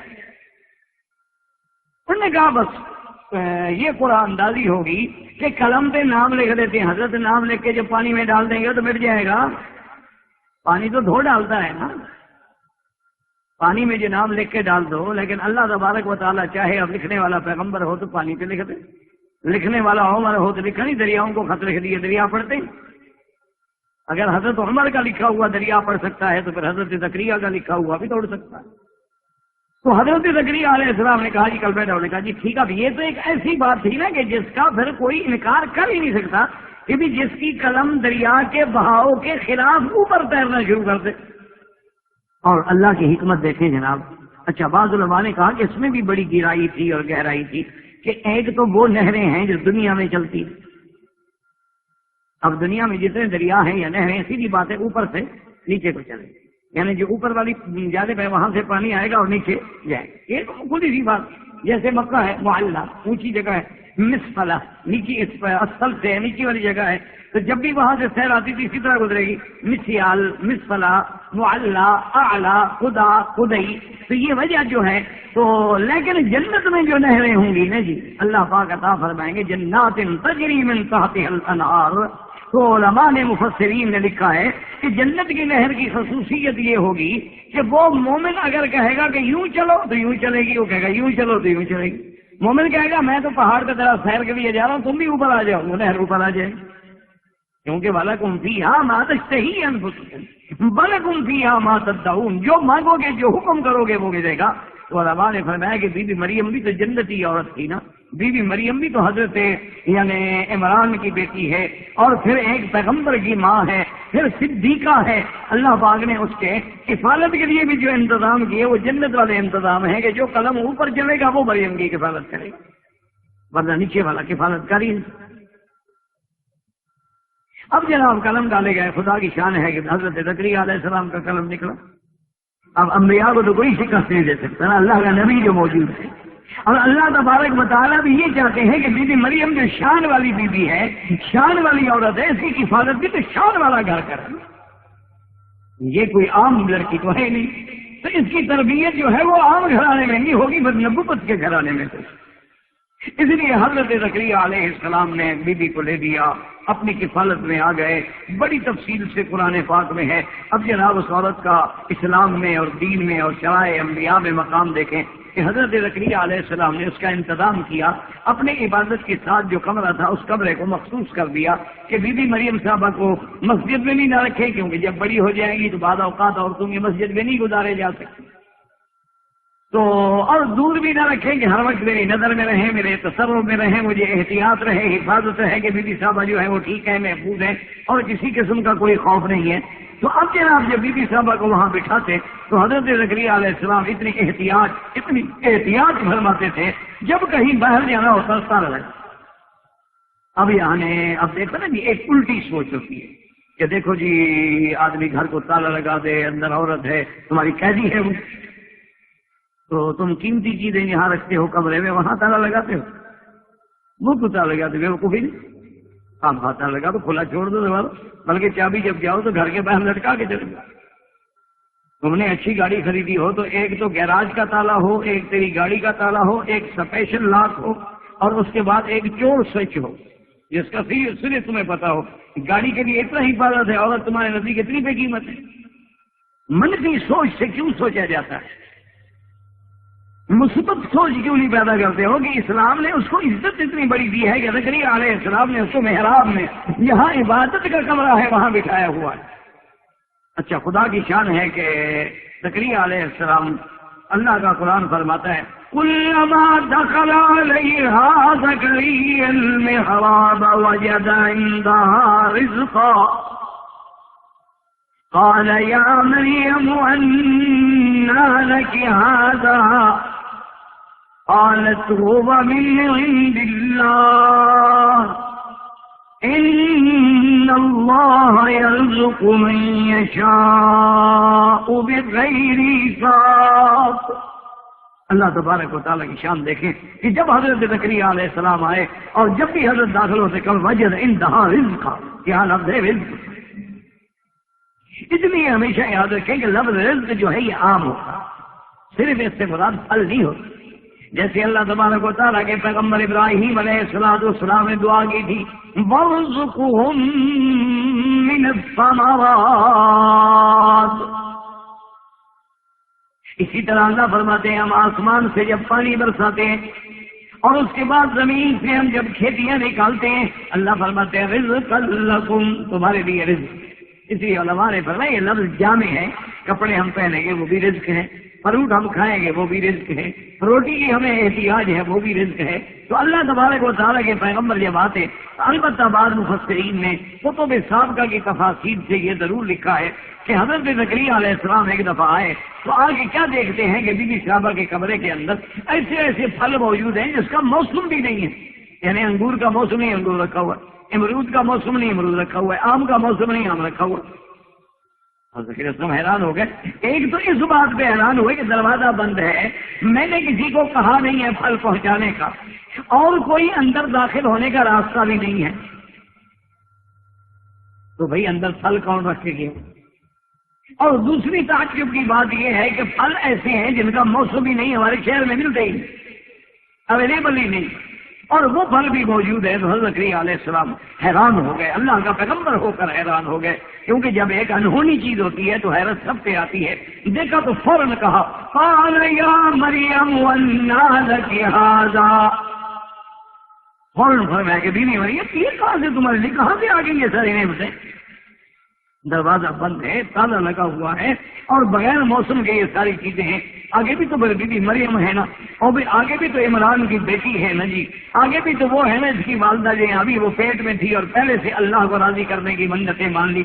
فوراً کہتی ہے قالت هو من عند اللہ، یہ سب میرے اللہ کی اللہ تبارک و تعالی. اب دیکھیں دو شان دیکھیں کہ بی بی مریم کی کفالت حضرت زکریا کے لیے ہے، لیکن اللہ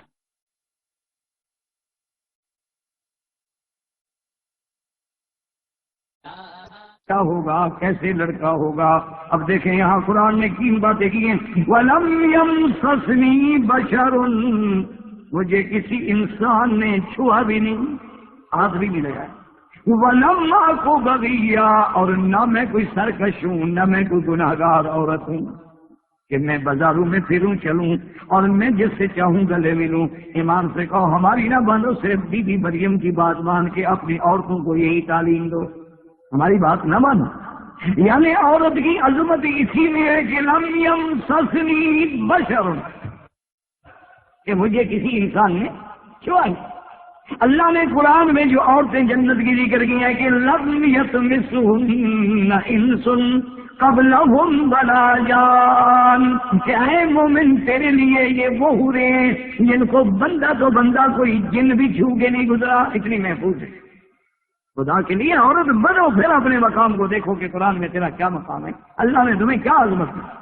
یہ نہیں ہوتا کہ عورت کسی، ایک دفعہ مجھے یاد ہے کینیڈا میں تھا میں، تو ایک لڑکی نے وہ آئی بڑی بے ساختگی سے اور بڑی جیسے وہاں کی بے باکی ہوتی ہے، اور آ کے فرق السلام علیکم اللہ، آپ یہاں کوئی صاحب کی تو پسینے آ گئے کہ آپ کیا کریں گے آپ. تو خیر میں نے کیا ہاتھ ملانا تھا، میں چپ کر کے کھڑا رہا، میں نے کہا اسلام، تو ہاتھ میں آگے نہیں کیا. تو کہنے لگی کہ میرے ہاتھ بالکل صاف ہیں، آپ کیوں ڈر رہے ہیں، میرے ہاتھ بالکل ٹھیک ہیں، صاف ہیں، بالکل گندے نہیں ہیں، اور ہاتھ لگنے کیا ہو جائے گا. میں نے کہا بی بی یہ دو تاریں ہم سنتے ہیں بجلی کی ہوتی ہیں، ایک ارتھ ہوتی ہے ایک دوسری، ان کو اگر ٹکراؤ تو کیا ہوتا ہے. تو کہتی ہے ہاں. میں نے کہا یہ جن سے مخالف ہے، مرد اور عورت کو اللہ نے جن سے مخالف بنایا. تو جب دو نیگیٹو پازیٹو ٹکریں گے تو مخالف جب ہوگا تو لازمی بات ہے گڑبڑ تو ہوگی. اچھا اسی طرح ایک دفعہ عجیب لطیفہ ہوا تھا ہماری اسمبلی میں. اسمبلی بھی تو ایسی ہوتی ہے نا ہماری. تو اس اسمبلی میں ایک خاتون تھی, مجھے نام یاد نہیں آ رہا, شاید بیگم خلیق الزمان تھی, اللہ معاف کرے اگر مر گئی اللہ بخشے, زندہ ہے تو ہدایت دے. تو بہرحال وہ بھی بڑی عجیب عورت تھی اور منسٹر تھی, ایم ایل اے بھی تھی, منسٹر بھی ہو گئی, پہلے ایم ایل اے تھی منسٹر ہو گئی. اور وہ تھی بڑی اللہ ہدایت دے, جیسے کہتے ہیں نا بعض عورتیں ہوتی ہیں نا منہ پھٹ کہ بولنا ہی بولنا ہے, چپ کرنا ہی نہیں. اور پھر جناب اللہ رحمت کرے کہ بھئی وہ کہتے ہیں نا کہ ایک کریلا اور دوسرا نیم چڑھا, کہ ایک عورت ہو, تیز زبان ہو, پھر ایم ایل اے ہو, پھر منسٹر وفاقی وزیر بن جائے تو تیزی تو حق ہے نا اس کا. تو وہ جناب کبھی کبھی مولانا ہزاروی صاحب رحمۃ اللہ علیہ, غلام غوث ہزاروی جو تھے وہ ایم ایل اے تھے, تو وہ موقع دیکھتی رہتی تھی کہ کوئی ایسا موقع ملے کہ مولویوں کو میں جو ہے نا پریشان کروں. بیچاری کی عادت تھی, اب کیا کریں. تو ایک دن اس نے کیا کیا جناب کہ وہ اس نے اب یہ سوچا کہ براہ راست مولانا ہزاروی صاحب کو چھیڑتی ہوں تو مولوی یہ بھی معاف نہیں کریں گے, گلے پڑ جائیں گے. تو اس نے یہ کیا کہ جس لائن میں مولانا بیٹھے تو سب ایم ایل اے کو السلام علیکم, السلام علیکم, السلام علیکم. مقصد یہ تھا کہ مولانا سے ہاتھ ملانا ہے. اب اگر مولانا ہاتھ نہ دے تب بھی تو ایٹیکیٹ کے خلاف ہے یار, ایم ایل اے ہے اتنے تنگ نظر ہے کہ اپنی منسٹر سے ہاتھ نہیں ملا تو. اور اگر مولانا ہاتھ ملا لیں گے تو کیمرے تیار کھڑے ہیں تو فوٹو آ جائے گا, پھر بھی تو مولوی مرتا ہے نا, ہاتھ ملائے مرتا ہے, نہ ملائے تو مرتا ہے. تو وہ جناب بڑی بےتابی سے آئی اور مولانا کو آ کے کہنے لگے السلام علیکم. مولانا کھڑے ہو گئے, پھر میں ملنا ہے تو گلے ملو, پھر بے لذت گناہ کا کیا مانا ہے. آگے مولانا ہزاروی تھا, وہ جناب بڑے آرام سے کھڑے ہو گیا, فرمایا کہ بی بی ملنا ہے تو گلے ملو, یہ بے لذت گناہ کیا مانا, تم دور کھڑے ہو ہاتھ ملا رہی ہو. وہ تو جناب وہیں ایسے ڈوب کے مر گئی نا, جب اس کو پتا ہوتا مولانا ہزاروی اسمبلی میں آتی بھی تھی صاحب. اس نے کہا کہ جب تک یہ مولوی صاحب ہے میں نہیں. تو یہ باتیں جو ہے نا میرے عزیز, کہنے کا مقصد میرا یہ ہے کہ خدا کے لیے کم از کم ہماری بات نہ مانو, بی بی عائشہ کی نہ مانو, بی بی خدیجہ کی نہ مانو, بی بی فاطمہ کی نہ مانو, بی بی مریم کی تو مانو نا, بی بی مریم علیہ السلام کی بات تو مانو کہ بی بی اپنی صفت کیا بیان کری ہے کہ نہ میں سرکش ہوں, نہ میں نے گناہ کیا ہے. بغیہ کا معنی ہوتا ہے نعوذ باللہ, یعنی حد سے گزرنے والی, گناہ کرنے والی, ولم اکو بغیہ. اور دوسری ہے کہ لم یمسسنی بشر, مجھے تو کبھی کسی انسان نے ہاتھ بھی نہیں لگایا, تو پھر مجھے بچہ کیسے ہوگا. انا یکون لی غلام.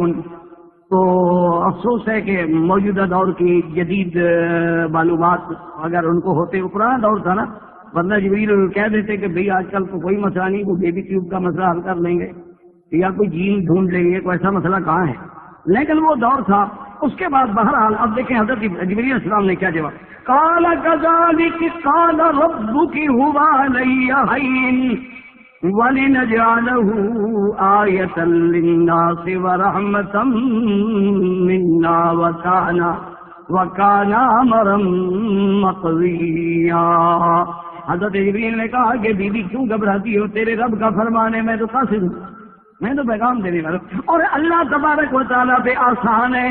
اللہ اگر مٹی سے آدم پیدا کر سکتے ہیں اور آدم سے حوا پیدا کر سکتے ہیں, اللہ تبارک و تعالیٰ بی بی مریم سے بھی عیسیٰ علیہ السلام پیدا کرنے پہ قادر ہیں. اور اللہ اپنی قدرت کی نشانی بنانا چاہتے ہیں. فَحَمَلَتْهُ فَانْتَبَذَتْ بِهِ مَكَانًا قَصِيًّا. دوسری قرآن کی آیت کہتی ہے اللہ نے حکم دیا جبریل پھونک مارو. جبریل علیہ السلام نے پھونک ماری. وہ بھی تو ایک ہوا ہے نا, اللہ جانتے ہیں, امر ربی ہے نا. بس وہ منہ مبارک سے پھونک جو تھی وہ اندر داخل ہوئی, اور اسی سے عیسیٰ ابن مریم جو ہے, اللہ تبارک و تعالیٰ کی شان ہے کہ اسی سے حمل ہو گیا. اللہ قادر ہیں, وہ چاہے تو پھونک سے ہو جائے, وہ چاہے تو پانی سے ہو جائے. اور عیسیٰ علیہ السلام کو تو اللہ نے پھونک سے, شاید خدا کی حکمت ہے نا, ان کو آسمانوں پہ جو اڑانا تھا تو پیدائش بھی پھونک سے ہو رہی ہے, ابتدا بھی یہی تو. اسی لیے تو عیسیٰ علیہ السلام کے معجزے تھے نا کہ آپ پرندہ بنا کے پھونک مارتے پرندہ زندہ ہو کے اڑ جاتا. اللہ نے دکھا دیا کہ جو جس کے ہاتھ سے پرندے بن کے اڑ سکتے ہیں اس کو میں اڑا کے آسمانوں پہ لے جاؤں تو مشکل ہے, عقل کی بات کرو. تو اس لیے جناب یہ ہے کہ بی بی صاحبہ جب حمل ہوا, فَانْتَبَذَتْ بِهِ مَكَانًا قَصِيًّا, بی بی صاحبہ اپنے آل و عیال کو چھوڑ کے دور افتادہ مقام پہ چلی گئیں, کیونکہ یہ تو روزانہ باتیں ہوں گی اور لوگ اعتراض کریں گے کہ ایک بی بی ہے, کنواری ہے, شادی نہیں, پھر حمل ہے, عجیب بات. تو چلو میں ایک دور افتادہ مقام پہ جب چلی جاؤں گی تو کم از کم اس وقت تک تو باتوں سے محفوظ رہوں گی. اور علماء نے لکھا ہے کہ وہ مقام کون سا تھا, بیت اللہ, یہاں عیسیٰ علیہ السلام پیدا ہوئے. بیوی جو تھی وہیں چلی گئی، اور اس کے بعد یہ ہے فَأَجَاءَهَا الْمَخَاضُ إِلَى جِذْعِ النَّخْلَةِ قالت یا لیتنی مت قبل هذا وكنت نسیا منسیا۔ اب جب بیوی کو درد ذہن شروع ہوا، وقت ولادت کے جب دردیں شروع ہوئی تو اب بیوی گھبرائی، ایک کھجور کے تنے کے قریب بیٹھی ہوئی تھی اور کہنے لگی کہ کاش میں مر گئی ہوتی اس واقعے سے پہلے، اور میں بھولی بسری ہو گئی تھی، مجھے آج یہ وقت تو نہ دیکھنا پڑتا۔ اور یہ بات بھی یاد رکھیں کہ یہودیت کہتی ہے کہ یوسف النجار کا بیٹا ہے۔ اللہ معاف کرے، اگر ایک عورت کا اپنے محبت سے کسی مرد کا بیٹا ہو تو وہ تو درد بھول جاتی ہے، وہ مرنے کی تمنا تھوڑی کرتی ہے، وہ تو سمجھتی ہے کہ آج میں ایک عظیم تحفہ اپنے محبوب کے لیے تخلیق کر رہی ہوں۔ وہ تو گھبرانے بات تو اسی لیے گھبرانے تھی کہ کنواری ہے اور پاک بیوی ہے اور حمل ہو گیا۔ فناداها من تحتها اللہ تحزنی قد جعل ربک تحتک سریا۔ اللہ تبارک و تعالی نے فرشتے کو حکم دی کہ بی بی مریم کو آواز دو اور کہو کہ مت گھبرائیں، گھبرانے کی ضرورت نہیں ہے، ہم نے تمہارے نیچے تمہارے قریب جو ہے ایک نہر جاری کر دی ہے، پانی کی چھوٹی سی نہر جاری ہے۔ اللہ کی شان ہے۔ اور اس کے بعد اللہ نے دوسرا حکم کیا دیا، فرمایا وَهُزِّي إِلَيْكِ بِجِذْعِ النَّخْلَةِ تُسَاقِطْ عَلَيْكِ رُطَبًا جَنِيًّا۔ اور بی بی جس کھجور کے پاس بیٹھی ہو اس کے تنے کو ہلاؤ، ایک کمزور لڑکی سے کیا ہلے گا، لیکن فرمایا ہلاؤ، تمہارا کام ہے، اور اس کے اوپر ہم تمہارے لیے تازہ کھجوریں بھیجیں گے۔ اس لیے علماء نے لکھا کہ اللہ تبارک و تعالیٰ اگر چاہتے تو انگور بھی پیدا کر سکتے تھے، انار بھی پیدا کر سکتے تھے، ہر پھل پیدا کر سکتے تھے۔ اس میں سبق دیا گیا کہ عورت کے لیے ولادت سے پہلے یا ولادت کے وقت یا ولادت کے بعد میں کھجوروں سے زیادہ بہتر غذا کوئی نہیں ہوتی، اس سے بہتر کوئی مقوی چیز نہیں ہوتی، ورنہ اللہ وہ عطا فرما دیتے۔ اور حکم دیا فَكُلِي وَاشْرَبِي وَقَرِّي عَيْنًا۔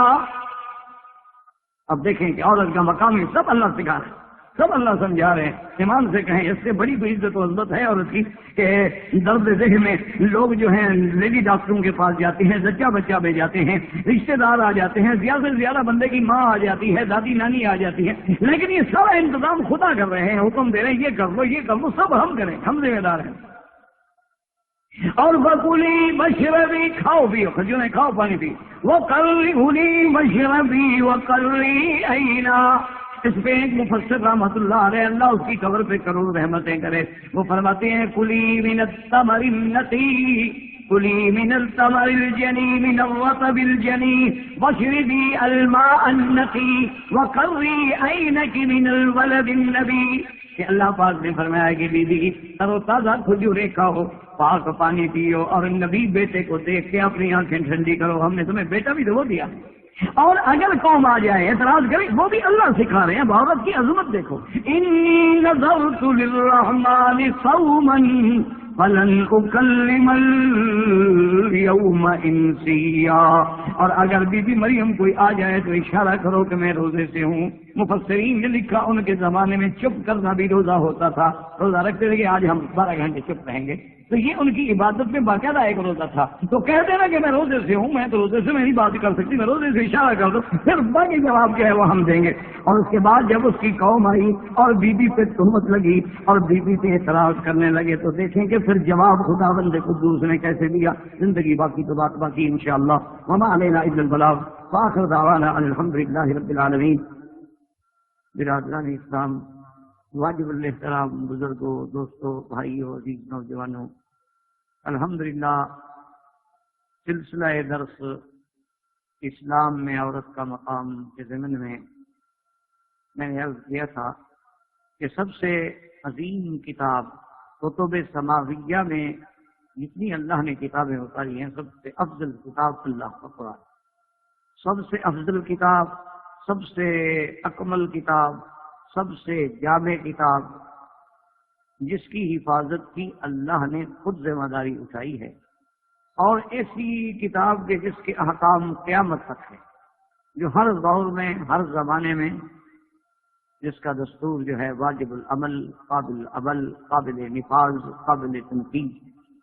اسی ضمن میں نے عرض کیا تھا کہ اسی سے آپ اندازہ لگائیں کہ اتنی عظیم کتاب میں اللہ نے عورت کا ذکر فرمایا ہو، اگر عورت ایک غیر اہم چیز یا عورت کا اسلام میں کوئی مقام ہی نہ ہو یا عورت کی اسلام میں کوئی عزت و عظمت ہی نہ ہو بلکہ دیگر ادیان کی طرح اس کو نعوذ باللہ ایک حقیر اور ایک منبع شر، یعنی موجودہ دور میں آپ دیکھیں کہ آج دنیا اپنے علوم جدیدہ میں کہاں پہنچ گئی، لیکن آج بھی جو اپنے آپ کو بہت بڑا پڑھا لکھا اور بہت بڑا مفکر مدبر اور پورے عالم کے حکمرانی کا حقدار سمجھتے ہیں، ان قوموں کا یہ عالم ہے کہ بی بی حوا علیہ السلام کو وہ ایوا کہتے ہیں، وہ اس کو بی بی حوا نہیں کہتے، وہ کہتے ہیں کہ وہ ایوا ایول سے تھی، یعنی منبع شرارت فساد، جس قوم کا یہ عالم وہ کہتے ہیں اسی عورت کی وجہ سے سارا نظام تبدیل ہوا، آدم علیہ السلام کو جنت سے نکلنا پڑا، آدم علیہ السلام پہ سارا عتاب آیا کیونکہ وہ ایوا تھی، وہ ایول تھی، جن کا تصور یہ ہو اور تصور بھی اپنی ماں کے بارے میں، اپنی والدہ کے بارے میں، وہ عورتوں کی آزادی کے حق، وہ عورتوں کی عظمت کے علمبردار ہیں۔ لیکن اسلام نے عورت کو ایک ایسی عظمت بخشی کہ اس کا ذکر اللہ کے قرآن میں ہے، فرامین نبی صلی اللہ علیہ وسلم میں ہے، اس کا ذکر جو ہے واقعات انبیاء میں ہے، اور میں نے عرض کیا تھا کہ اتنی بڑی عظمت ہوگی کہ اللہ نے قرآن کی ایک سورت جو ہے وہ عورت کے نام پہ رکھ دی، سورت مریم۔ ایک ہوتا ہے میرے عزیز ضد، وہ ہمارے ہاں ایک مثل مشہور ہے کہ ایک آدمی نے کہا کہ میں لاہور گیا اور تمام لاہوریوں کو جھوٹا کر کے آتا، لوگ بڑے حیران ہوئے کہ یار ایک آدمی لاہور میں آ کر لاکھوں لوگ رہتے ہوں گے تو یہ سب کو کیسے جھوٹا کر کے آ گیا؟ انہوں نے کہا یار کیسے لاہوریوں کو جھوٹا کر؟ انہوں نے کہا وہ جو کہتے تھے میں نہیں مانتا، بس جھوٹے ہو۔ ایک تو ہے نا جی کہ آپ ایک ذہن میں پہلے بات بٹھا دیں گے جو اسلام کہتا ہے اپنی مان، اور جو اسلام نے کہا ہے نعوذ باللہ غلط۔ آج پوری دنیا میں آپ دیکھیں، انٹرنیٹ پہ آپ جائیں، آپ دنیا میں معلومات حاصل کریں، آج پوری دنیا میں صرف وہ ایک کام کر رہے ہیں کہ دیکھو جی یہ قرآن شریف میں لکھا ہوا ہے کہ کافر جو ہیں وہ قتل کر دیے جائیں، کافروں کو قتل کرو، دیکھو یہ قرآن ہے۔ دیکھو جی یہ قرآن پاک میں لکھا ہوا ہے کہ یہود و نصارہ جو ہیں وہ تمہارے دشمن ہیں۔ تو بنیادی طور پہ قرآن جب ان کو ہماری دشمنی کا سبق دیتا ہے تو ہماری ان سے دوستی کیسے ہو سکتی ہے؟ وہ تو کہتے ہیں ہمارے دشمن۔ دیکھو جی قرآن کہتا ہے کہ کافروں کے ساتھ جہاد کرو، کافروں کے ساتھ سختی سے پیش آؤ، اور مومن کی نشانی ہی یہ ہے کہ کافروں کے لیے وہ بڑا سخت ہوتا ہے۔ وہ یہ ساری چیزیں بے کوٹ کر کے اور اتنا ٹکڑا لگا کے جو ان کے مفادات کے حامل ہے، اور پھر وہ بڑے بڑے چینل پر علماء کو بھی ساتھ بلا لیتے ہیں، لیکن ان کا انداز ایک ایسا ہوتا ہے کیونکہ آج کل پوری دنیا میں میڈیا ہے، انداز یہ ہوتا ہے کہ دیکھو جی قاتل الذین کفروا، یہ ہے، اس کا ترجمہ کرو جی مولوی صاحب، بس اور ہم آپ سے تقریر نہیں سننے کے، اس آیت کا ترجمہ کرو۔ اب ترجمہ تو یہی کرے گا بیچارہ جو ہے، یا ایھا النبی جاہد الکفار، اس کا جی مولانا ترجمہ کر دیکھیں، آپ عالم ہیں، آپ اسلام کے عالم ہیں، آپ مسلمانوں کے بہت بڑے پیج، اس آیت کا صرف لفظی ترجمہ کرو، آگے بات نہیں کرنی۔ وَاقْتُلُوا الْمُشْرِكِينَ حَيْثُ وَجَدتُّمُوهُمْ، مشرکین کو قتل کرو جہاں ملے، فَاقْتُلُوهُمْ عِندَ الْمَسْجِدِ الْحَرَامِ، ان کو مسجد الحرام کے نزدیک بھی قتل کرو۔ المؤمنون والمؤمنات بعضهم اولیاء بعض، یہ مومن مومن کا دوست ہوتا ہے، والکافرون وہ کافر جو ہیں بعضهم اولیاء بعض، وہ آپس میں ایک دوسرے کے دوست ہیں، تمہارے دوست نہیں۔ وَلَتَجِدَنَّ أَشَدَّ النَّاسِ عَدَاوَةً لِلَّذِينَ آمَنُوا الْيَهُودَ، سب سے بڑی عداوت رکھنے والی قوم جو ہے وہ یہود ہے۔ ان کا ترجمہ ہو کہتے ہیں دیکھو جی یہ ہے ان کا قرآن، یہ تو سب سے بڑی اہم کتاب ہے جو لوگوں کو لڑائی سکھا رہی ہے، فساد سکھا رہی ہے، لوگوں کو قتل سکھا رہی ہے، غارت گری سکھا رہی ہے، لوگوں کو لڑنے کا سبق دے رہی ہے۔ جب یہ عالم ہو پوری دنیا میں، اور مسلمان جو ہیں ہم آج بھی صرف ان مسائل میں جو فروعی مسائل ہیں، ان مسائل میں جس میں صرف اعلیٰ اولا افضل غیر افضل کی باتیں ہیں، ان مسائل میں جو مستحبات ہیں، ان مسائل میں جن کے کرنے نہ کرنے سے کوئی فرق نہیں پڑتا ہے، اس میں الجھے ہوئے ہیں۔ بے عین ہی آج وہی ہمارے ادبار کا عالم ہے جو اسپین کے زمانے میں تھا کہ امت مسلمان کو کفر مٹانے کے لیے تلا ہوا تھا، لیکن وہ مولوی یہ بحث کر رہے تھے کہ سوئی کے ناکے سے فرشتہ گزر سکتا ہے کہ نہیں، اور کوا حلال ہے یا حرام۔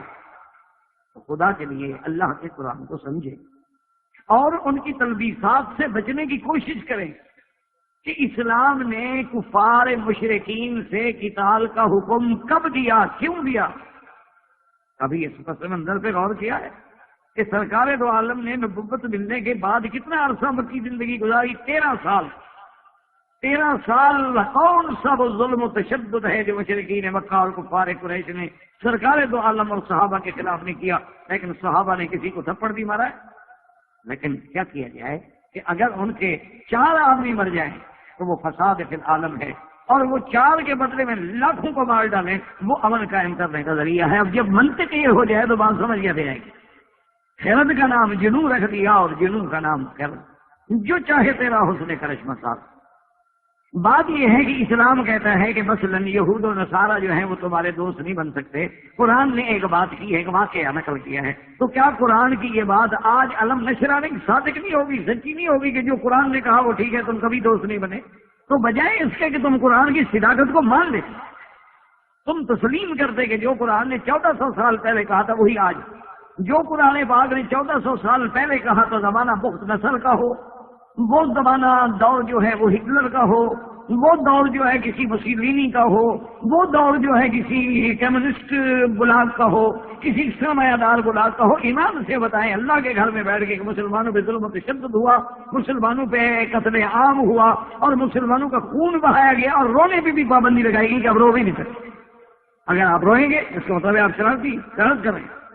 بے عین ہی جن لوگوں نے بی بی حوا کو ایوا کہا، جن لوگوں نے عورت کو بازار کی جنس بنا دیا، جن لوگوں نے نعوذ باللہ عورت کو اس کے بالغ ہونے سے پہلے حاملہ کر دیا، وہ لوگ کہیں کہ ہم عورت کی عزت و آزادی کے علمبردار ہیں اور اسلام نے عورت کو عزت نہیں دی ہے، تو اس کا ہمارے پاس کوئی حل نہیں، نت کا سب غریبہ ہے، اسے کیا کریں؟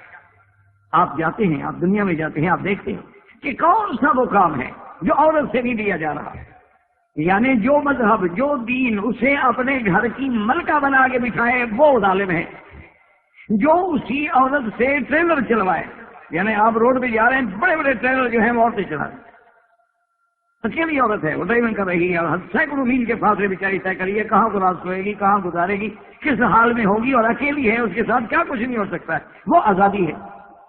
آپ یعنی کسی دنیا کے علاقوں میں چلے جائیں، بڑے بڑے سروس اسٹیشنوں پہ آپ جائیں گے کہ عورتیں جو ہیں رات کو 2 بجے بھی کھڑی ہیں بیچاری سروس کیفیٹیریا میں ڈیوٹی کر رہی ہیں، کیا یہ آزادی ہے؟ اور جو اسلام اس کے تحفظ کا، اس کے مقام کا یہ ہے کہ بھئی عورت جو ہے وہ کیوں ڈرائیور بنے؟ کہتے ہیں دیکھو جی گاڑی نہیں چلانے دیتے، عورت کو آزادی میں دخل ہے۔ جب سوچ الٹ ہو جائے، اسلام یہ کہتا ہے کہ بھئی اگر ایک عورت گاڑی چلا رہی ہے، خدا نہ کرے ایکسیڈنٹ ہو گیا، کیا ہوگا؟ اس کو کون نکالے گا؟ غیر مرد۔ وہ اندر اس حال میں پڑی ہے کہ اس کے کپڑے پھٹ چکے ہیں، تو اس کو نکالنے والے دیکھنے والی آزادی ہے۔ اچھا یوں سوچیں کہ کیا آپ کے بڑے سے بڑے آدمی جو ہوتے ہیں وہ ڈرائیور کے بجائے، وہ تو ڈرائیور کے برابر سیٹ پہ نہیں بیٹھتے، پیچھے بیٹھتے ہیں کہ توہین ہے، پروٹوکول کے خلاف، وہ ڈرائیور کے برابر بیٹھنے کے لیے تیار نہیں، ان کی توہین ہو رہی ہے، اسی ڈرائیور سیٹ پہ عورت کو بٹھانا چاہتے ہیں جو آزادی ہے۔ خدا کے لیے ذرا انصاف سے، عدل سے، اس لیے نہیں کہ آپ ایک مسلمان ہیں، اللہ کا شکر ہے کہ آپ مسلمان ہیں، لیکن نظر انصاف سے دیکھیں کہ اللہ نے عورت کو کیا مقام دیا ہے، دین اسلام نے عورت کو کیا مقام دیا ہے، اور محمد رسول اللہ نے عورت کو کیا مقام دیا ہے، اور رب محمد مصطفیٰ نے عورت کو کیا مقام دیا ہے، کہ اللہ نے پورے قرآن میں سورت مریم، یعنی جیسے سورت محمد، سورت الانبیاء، اسی طرح سورت مریم۔ تو اسی زمن میں ہم نے درس میں، سابقہ درس میں پڑھا بی بی مریم کا قصہ، اور اس بات پہ ہم پہنچے کہ جب بی بی صاحبہ کو اللہ کی قدرت سے اور جبریل علیہ السلام کے بھیجنے سے اور نفخ روح سے حمل ٹھہر گیا، تو اب جناب بی بی صاحبہ آئیں، اس کے بعد ایک درخت کے کنارے بنا لی، اللہ نے ان کے لیے کھجوریں بھیجی اور اللہ پاک نے ان کی حفاظت کی، بچہ پیدا ہوا حضرت عیسیٰ علیہ السلام، سیدنا عیسیٰ علیہ السلام، جس کو صرف مسلمان نہیں بلکہ عیسائی بھی مانتے ہیں، اور وہ مانتے میں اتنا غلو کرتے ہیں تو خدا کا بیٹا مانتے ہیں۔ سیدنا عیسیٰ علیہ السلام جب پیدا ہو گئے تو اب جناب بی بی مریم کی یہ بات جو تھی آخر چلتے چلتے قوم میں پہنچی، برادری میں پہنچی، قوم کے بڑے، قوم کے معقول، قوم کے لوگ جو تھے وہ سارے دوڑے ہوئے آئے اور آگے بی بی مریم کا گھیراؤ کر۔ اب آپ یہ دیکھیں، ہمیں کوئی شک نہیں ہمارا ایمان ہے عیسیٰ علیہ السلام کے بارے میں، لیکن یہ دیکھو کہ یہ سارا جو انتظام ہو رہا ہے، اللہ عیسیٰ علیہ السلام کو اس عمر میں جو معجزات دے رہے ہیں، ان کا مقصد کیا ہے کہ ایک عورت کی عزت میں جو داغ ہے اس کو اللہ دور کرنا چاہتا ہے، یعنی معجزہ عیسیٰ علیہ السلام، لیکن اس معجزے کا مقصد کیا ہے؟ فأتت به قومها تحمله قالوا يا مريم لقد جئت شيئا فريا يا أخت هارون ما كان أبوك امرأ سوء وما كانت أمك بغيا. یہ کیا کہ بغیر شادی کے اور بغیر نکاح کے ایک بچے کا پیدا ہونا، یہ کیا بات ہے؟ اور یا اخت ہارون ہے، ہارون کی بہن. یاد رکھیں اس سے مراد ہارون علیہ السلام پیغمبر نہیں. یہ بہت بڑا مغالطہ لگتا ہے لوگوں کو کہ موسیٰ علیہ السلام کے بھائی تھے نا حضرت ہارون، کہ ان سے نسبت کی گئی. حضرت ہارون موسیٰ علیہ السلام کے زمانے میں اور بی بی مریم کے زمانے میں تو معبود بین المشرکین ہے. موسیٰ علیہ السلام کے زمانے میں اور حضرت عیسیٰ علیہ السلام کے زمانے میں تو بڑا فرق ہے. تو اس کے دو جواب دیے ہیں مفسرین کرام نے. یاد رکھیں بعض مفسرین فرماتے ہیں کہ ہارون سے مراد اس وقت یعنی ان کی قوم میں کوئی شخص ہے جن کا نام ہارون تھا اور وہ بڑے عابد صالح اور بڑے اللہ والے بندے. اس لیے انہوں نے کہا کہ تم کو ایک ہارون کی بہن ہو کر یہ کیسے بچہ لے آئے. اور بعض علماء یہ فرماتے ہیں کہ اس دور میں بھی لوگ سیدنا ہارون علیہ السلام سے نسبت کرتے تھے اگر کوئی نیک آدمی ہو کہ بھئی یہ تو واقعی ہارون علیہ السلام کا بھائی ہے. جیسے ہم کہتے ہیں بھئی یہ تو کوئی فرشتہ انسان ہے بھائی، اور بھئی یہ تو کوئی صحابہ کی صف کا آدمی ہے. جیسے بہت سارے علماء اور کتابوں میں بھی لکھتے ہیں کسی کی صلاحیتوں کو دیکھ کے، جیسے عمر ابن عبدالعزیز کو کہتے ہیں بھئی یہ تو ثانی عمر ہے. حالانکہ کہاں امیر المومنین عمر بن الخطاب اور کہاں عمر بن عبدالعزیز، وہ خلیفہ راشد ہے اور یہ تابعی ہے. لیکن اس لیے بعض علماء نے فرمایا کہ حضرت ہارون سے نسبت کی جاتی تھی کہ تم تو پیغمبروں کے خاندان سے ہو، اور اللہ تبارک و تعالی نے تمہیں تو ہمیشہ ایسے نوازا ہے کہ تمہارا باپ عمران، تمہاری والدہ عمران، تمہاری تربیت کرنے والا حضرت زکریا، اور تم انبیاء کے نقش قدم پہ چلنے والی بیوی ہوگی. یا اخت ہارون ما کان ابوک امرأ سوء، نہ تو تمہارا باپ برا تھا، وما کانت امک بغیہ، اور نہ تیری ماں جو ہے نعوذ باللہ وہ سرکش تھی کہ وہ گناہ کرنے والی ہو. جب تیرا باپ کا خاندان بھی ٹھیک ہے، تیری والدہ کا خاندان بھی ٹھیک ہے، تو تم یہ کیسے نکلے؟ آج بھی آدمی دیکھو نا جی، جب کسی کو نصیحت کرتا ہے یا تنبیہ کرتا ہے تو کہتا ہے کہ بھائی تمہارا باپ ایسا، تمہارا خاندان ایسا، بابا تمہارا دادا دادی ایسے، یہ تم نے کیا کیا؟ جب قوم اس پہ حد سے زیادہ، کیونکہ صیغہ اللہ نے قرآن میں فرمایا نا کہ سارے کے سارے بول پڑے قالوا یا مریم، یعنی کہ ایک نے بات کی سب بول. فاشارت الیہ قالوا کیف نکلم من کان فی المہد صبیا. اب بی بی کو تو اللہ کا حکم تھا کہ ایسا وقت جب آئے گا ہم تیری حفاظت کریں گے، اور تیری ذمہ داری فقط یہ ہے کہ تم چپ کا روزہ رکھ لینا کہ انی نذرت للرحمن صوما فلن اکلم اليوم انسیا. تو اب بی بی نے اسی حکم خدا بندی کے مطابق کوئی جواب نہیں دیا، کوئی بات نہیں کی. فاشارت الیہ قالوا کیف نکلم من کان فی المہد صبیا. جب بی بی نے اشارہ کیا حضرت عیسیٰ علیہ السلام کی طرف جو ابھی کپڑے کے جھولے میں لیٹے ہوئے ہیں، آپ نے کہا اشارت الیہ کہ اس سے بات کریں، یعنی خود تو بات نہیں کرتی، اس سے بات کریں. تو اب قوم اور بگڑ گئی، اب قوم جو تھی وہ اور غصے میں آ گئی کہ یہ عجیب بات. ہم نے کہا بھائی مقصد یہی ہے، اسی کو کہتے ہیں کہ چوری اور سینہ زوری، کہ بھئی ایک تو غلطی کر کے بیٹھی ہے، بغیر شادی کے، بغیر خاوند کے بچے لے کے بیٹھی ہے، اور الٹا کہتی ہے نہیں بچے سے پوچھو. اللہ اکبر. لیکن اللہ کے جو بندے ہیں نا ان کے ہر کلام میں ایک راز وہ سمجھنے والا. اسی لیے آپ دیکھیں نا کہ سیدنا ابراہیم علیہ السلام پہ جب قوم چڑھی ہے، قوم دوڑی ہے، اور قوم کٹھے ہو کے آ گئی اور جلوس نکال کے آ گئی کہ عجیب ہو گیا کہ ہمارے عبادت خانے میں جا کر ہمارے سارے آلیہ کے ساتھ اتنی بڑی دیا. انت فعلت هذا بآلہتنا یا ابراہیم، کیا تم نے یہ کیا ہمارے خداؤں میں؟ اس وقت ابراہیم علیہ السلام نے کیا کہا تھا؟ قال بل فعلہ کبیرہم ھذا فاسألوہم ان کانوا ینطقون. انہوں نے کہا کہ نہیں میں نے تو نہیں کیا، ان کے بڑے نے کیا.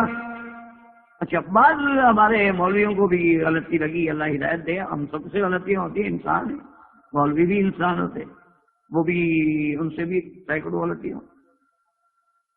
انہوں نے کہا کہ حضرت ابراہیم علیہ السلام نے یہ بات غلط نہیں کی، بلکہ انہوں نے کیا کہا، بل فعلہ کبیرہم ھذا، کہ یہ کام بڑے نے کیا ہے. میں بڑا تو ہوں تمہارے بتوں سے، بت تو اتنے سے، میں تو بڑا ہوں. انہوں نے کہا حضرت ابراہیم، اچھا لوگ تو واہ واہ کر رہے تھے، لیکن ہے بالکل غلط بات. اصل مصیبت یہ ہے کہ لوگ غلط بات پہ بڑی واہ واہ کرتے ہیں، سچی بات پہ واہ واہ نہیں کرتے. عادت ہو گئی، ایک ذہن بن گیا نا لوگوں کا، ان کو جتنی جھوٹی حدیثیں سناؤ، جھوٹی روایات، جھوٹے قصے، من گڑت کہانیاں نا، پھر بڑا جوش کرتے.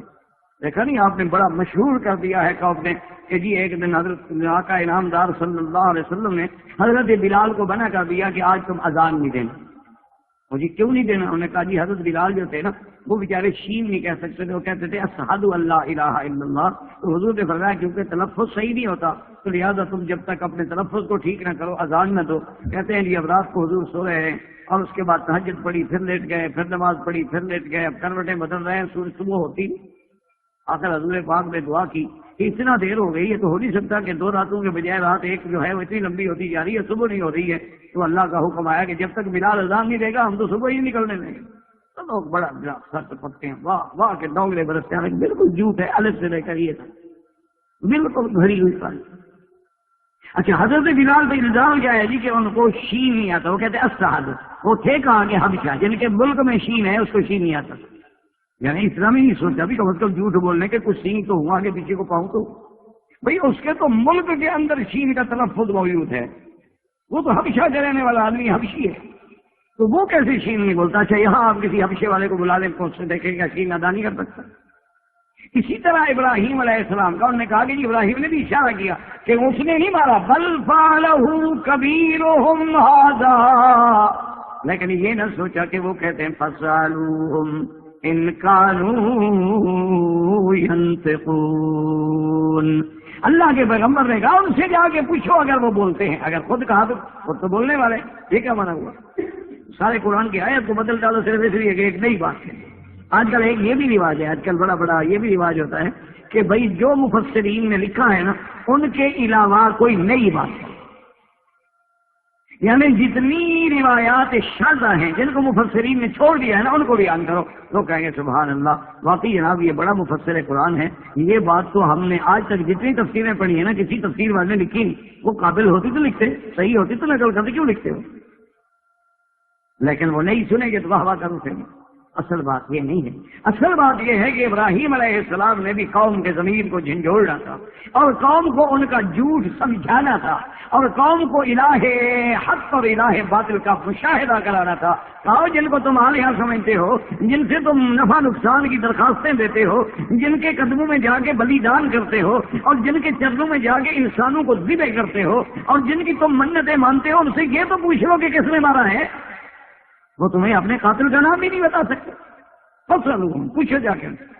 بل فعلہ کبیرہم ھذا، یہ کام جو ہے نا وہ تمہارے خدا ہے نا، کوئی چھوٹا ہے، کوئی درمیانہ ہے، کوئی بڑا ہے، کوئی کھڑا ہے، کوئی پڑا ہے. وہ جو اصل بڑا ہے نا اس کو غصہ آ گیا کہ یہ روزانہ جو تم جا کے وہاں مٹھائیاں چڑھاتے ہو، چڑھاوے چڑھاتے ہو، وہاں جا کے چینی اور تپاشے تقسیم کرتے ہو، سارے کھا جاتے ہیں، چھوٹے بڑا رہ جاتا ہے. اس کو آگے غصہ آ گیا، اس نے مار دیا. کہنے کے بات کرتی اصل تو ہمیں ان سے پوچھنا چاہیے جب ہمارے پاس زخمی موجود ہے، جب ہمارے پاس جو ہے نا دیکھو جی سب سے بڑی شہادت اس کی ہوتی ہے جس کو چوٹ لگے. سب سے بڑا گواہ وہ ہوتا ہے، اس جیسی شہادت دنیا میں کوئی نہیں. یعنی آدمی مرتے ہوئے اگر نزا کا بیان دے دے نا کہ میرا فلاں قاتل ہے، اس کو دنیا کی کوئی کورٹ بھی چیلنج کر سکتی کہ بھائی مرنے کے بعد کیوں جھوٹ بولے گا. ایک آدمی مر رہا تھا بہت سامنے سے، کیوں جھوٹ بولتا؟ اسی لیے فوراً پولیس مجسٹریٹ کو لے کے نزا کا بیان قلم بند کرتی ہے کہ فوراً اس کا بیان لے لو تاکہ کس سے ختم ہو جائے مقدمے کا، اور پھر تفتیش کی ضرورت ہی نہیں ہوتی ہے. تو اس لیے انہوں نے کہا بھی ان سے پوچھو نا وہ جو خدا تمہارے آج ٹوٹے ہوئے پڑے ہیں، کسی کا ہاتھ نہیں، کسی کی ٹانگ نہیں، کسی کی گردن کٹی ہوئی آتی، ان سے پوچھو، وہ نہیں بتاتے تمہیں. کہنے لگے بات تو ابراہیم علیہ السلام نے بڑی معقول کی ہے، ہمیں ان سے پوچھنا چاہیے. پہلے ہم اپنے زخمیوں کے پاس سے جائیں. جب وہ کہتے ہیں ان کے کچھ بڑے بڑے کھڑے تھے نا، انہوں نے کہا بے وقوفوں کہاں جا رہے ہیں؟ انہوں نے کہا جی ان سے پوچھتے ہیں. انہوں نے کہا پاگلوں وہ بولتے ہیں کہ پوچھتے ہیں؟ وہ کوئی بولتے ہیں، وہ پتھر کے ہم سے بنائے ہم نے، وہ کہاں بولتے ہیں؟ وہ تو ہمارے اپنے بنائے ہوئے خدا ہے نا. وہ ہمارے ایک بزرگ تھے، تو ایک آدمی نے فرضی طور پہ سید بن گیا. بہت سارے لوگ ہوتے ہیں نا سید لکھنا شروع کر دیتے ہیں، اور یہ تو کوئی مسئلہ ہے نہیں، سال ڈیڑھ سال میں آدمی پکا سید بن جاتا. اچھا جس کو کچھ نہ آتا ہو پیر طریقت لکھنا شروع کر دے، 2-3 سال میں پکا پیر ہو جاتا. اچھا جس کو کوئی خطیب وغیرہ خطابت نہ آتی ہو، اپنے آپ کو خطیب العصر لکھوانا شروع کر دے تو خطیب العصر بن جاتا ہے. جو بالکل پڑھا ہی نہ ہو مفت ہو وہ مفتی بن جاتا ہے. بڑا آسان کام ہے نا، اسے کچھ بھی نہیں لگتا ہے. تو اس لیے جناب اب سوچنے لگے کہ بات تو ٹھیک ہے لیکن یہ تو بدبخت بولتے ہی نہیں ہیں، ان سے کیا پوچھیں گے. انہوں نے کہا اچھا ابراہیم علیہ السلام پھر ہمارے ساتھ اور بھی آتی کر رہے ہو. ایک تو ہمارے عبادت خانے میں گھس گئے، ہمارے خداؤں کو توڑ پھوڑ ڈالا، اب الٹا کہتے ہو پیچھے وہ کو بولتے ہیں کہ ہم ان سے پوچھے. تو اب بات کھل گئی نا. اب غصے میں جلال میں آئے پیغمبر اللہ کی توحید، اُفٍّ لَكُمْ وَلِمَا تَعْبُدُونَ مِن دُونِ اللَّهِ. اب پیغمبر آیا اپنے مقام جلال پہ، اب اللہ کی توحید کے لیے آئے، حضرت میں آئے. رابر ہے تم پر بھی اور جن کو تم نے خدا بنا رکھا ہے، کہ افلا تعقلون، عقل کے اندھے ہو گئے اور جو بول نہیں سکتے وہ خدا بن سکتے. تو اسی طرح یاد رکھیں گے بی بی مریم نے بھی اس قصے کو یعنی حل کرنے کے لیے فاشارت الیہ. لیکن ایک بات سمجھائیں کہ بی بی مریم نے جو اشارہ کیا بچے کی طرف، یہ کیوں؟ اللہ نے تو کہا تھا چپ کریے، تو اللہ نے کہہ دیا کہ بھئی تم نے روزہ رکھنا ہے، چپ کا بولنا نہیں. لیکن یہ تو نہیں کہا تھا کہ بھئی بچے کی طرف اشارہ کرنا ہے. تو بی بی صاحبہ نے اگر ادھر جو اشارہ کیا یہ کیسے سوچا؟ یہ تو ٹھیک ہے کہ اس نے بات نہیں کی، لیکن بی بی مریم کا اس بچے کی طرف اشارہ کرنے کی وجہ کیا تھی کہ بچہ آخر کیا کرے گا؟ فاشارت الیہ. علماء نے لکھا وجہ یہ ہے کہ بی بی صاحبہ کو اللہ نے کتنا فہم تو دیا تھا کہ بغیر کسی شوہر کے، بغیر کسی خاوند کے جبریل بھیج کے جس کو پیدا کیا جا رہا ہے تو پھر یہی میری صفائی کا ذریعہ بنے گا. اتنا تو بی بی بھی سمجھ گئی نا کہ اللہ نے اتنا شرف جو بخشا ہے، تو جس کو پیدا کرنے کے لیے اللہ نے جبریل کو بھیجا ہے، جبریل آیا انسان بن کے، تو میری عزت و عصمت پر اعتراض جو ہو رہا ہے تو اسی بچے کی وجہ سے ہو رہا ہے. تو جواب بھی یہی بچہ دے گا. تو اب ساری قوم بول پڑی، قالوا کیف نکلم من کان فی المہد صبیا. کہنے لگے بی بی مریم وہ کیسے بات کرے گا جو ابھی جھولے میں ہے، جو ابھی مدت صبا میں ہے، کیونکہ بچے پہ ادوار گزرتے ہیں. عرب کی زبان کی بڑی وسعت ہے کہ بچہ پیٹ میں ہے تو جنین کہلاتا ہے، اور جب پیدا ہوتا ہے تو رضیع کہلاتا ہے، سبی کہلاتا ہے.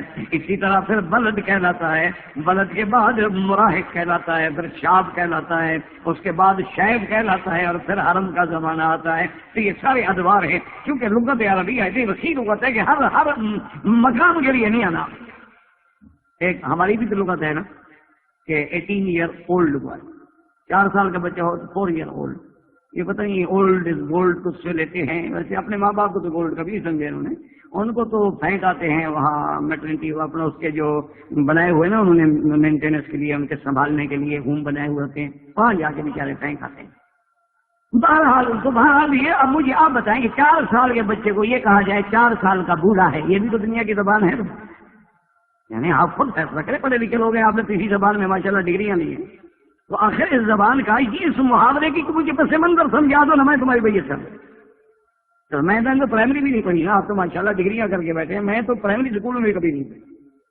ہم تو ابتدا سے پیدا ہوئے ملا مولوی کے گھرانے میں، مسجدوں میں، مدرسوں میں پڑھے وہاں سے پڑھتے رہے. جو ہمارے نزدیک بالکل سب سے بڑے معطوف جگہ ہیں اور سب سے بڑے شرارت کے گھر، یہاں قرآن پڑھا. کیوں؟ قرآن جو کہتا ہے کافر دشمن ہے، تو جہاں وہ پڑھایا جاتا ہے تو دشمن کی جگہ ہوئی. ذہن یہ بنا دیا گیا ہے نا،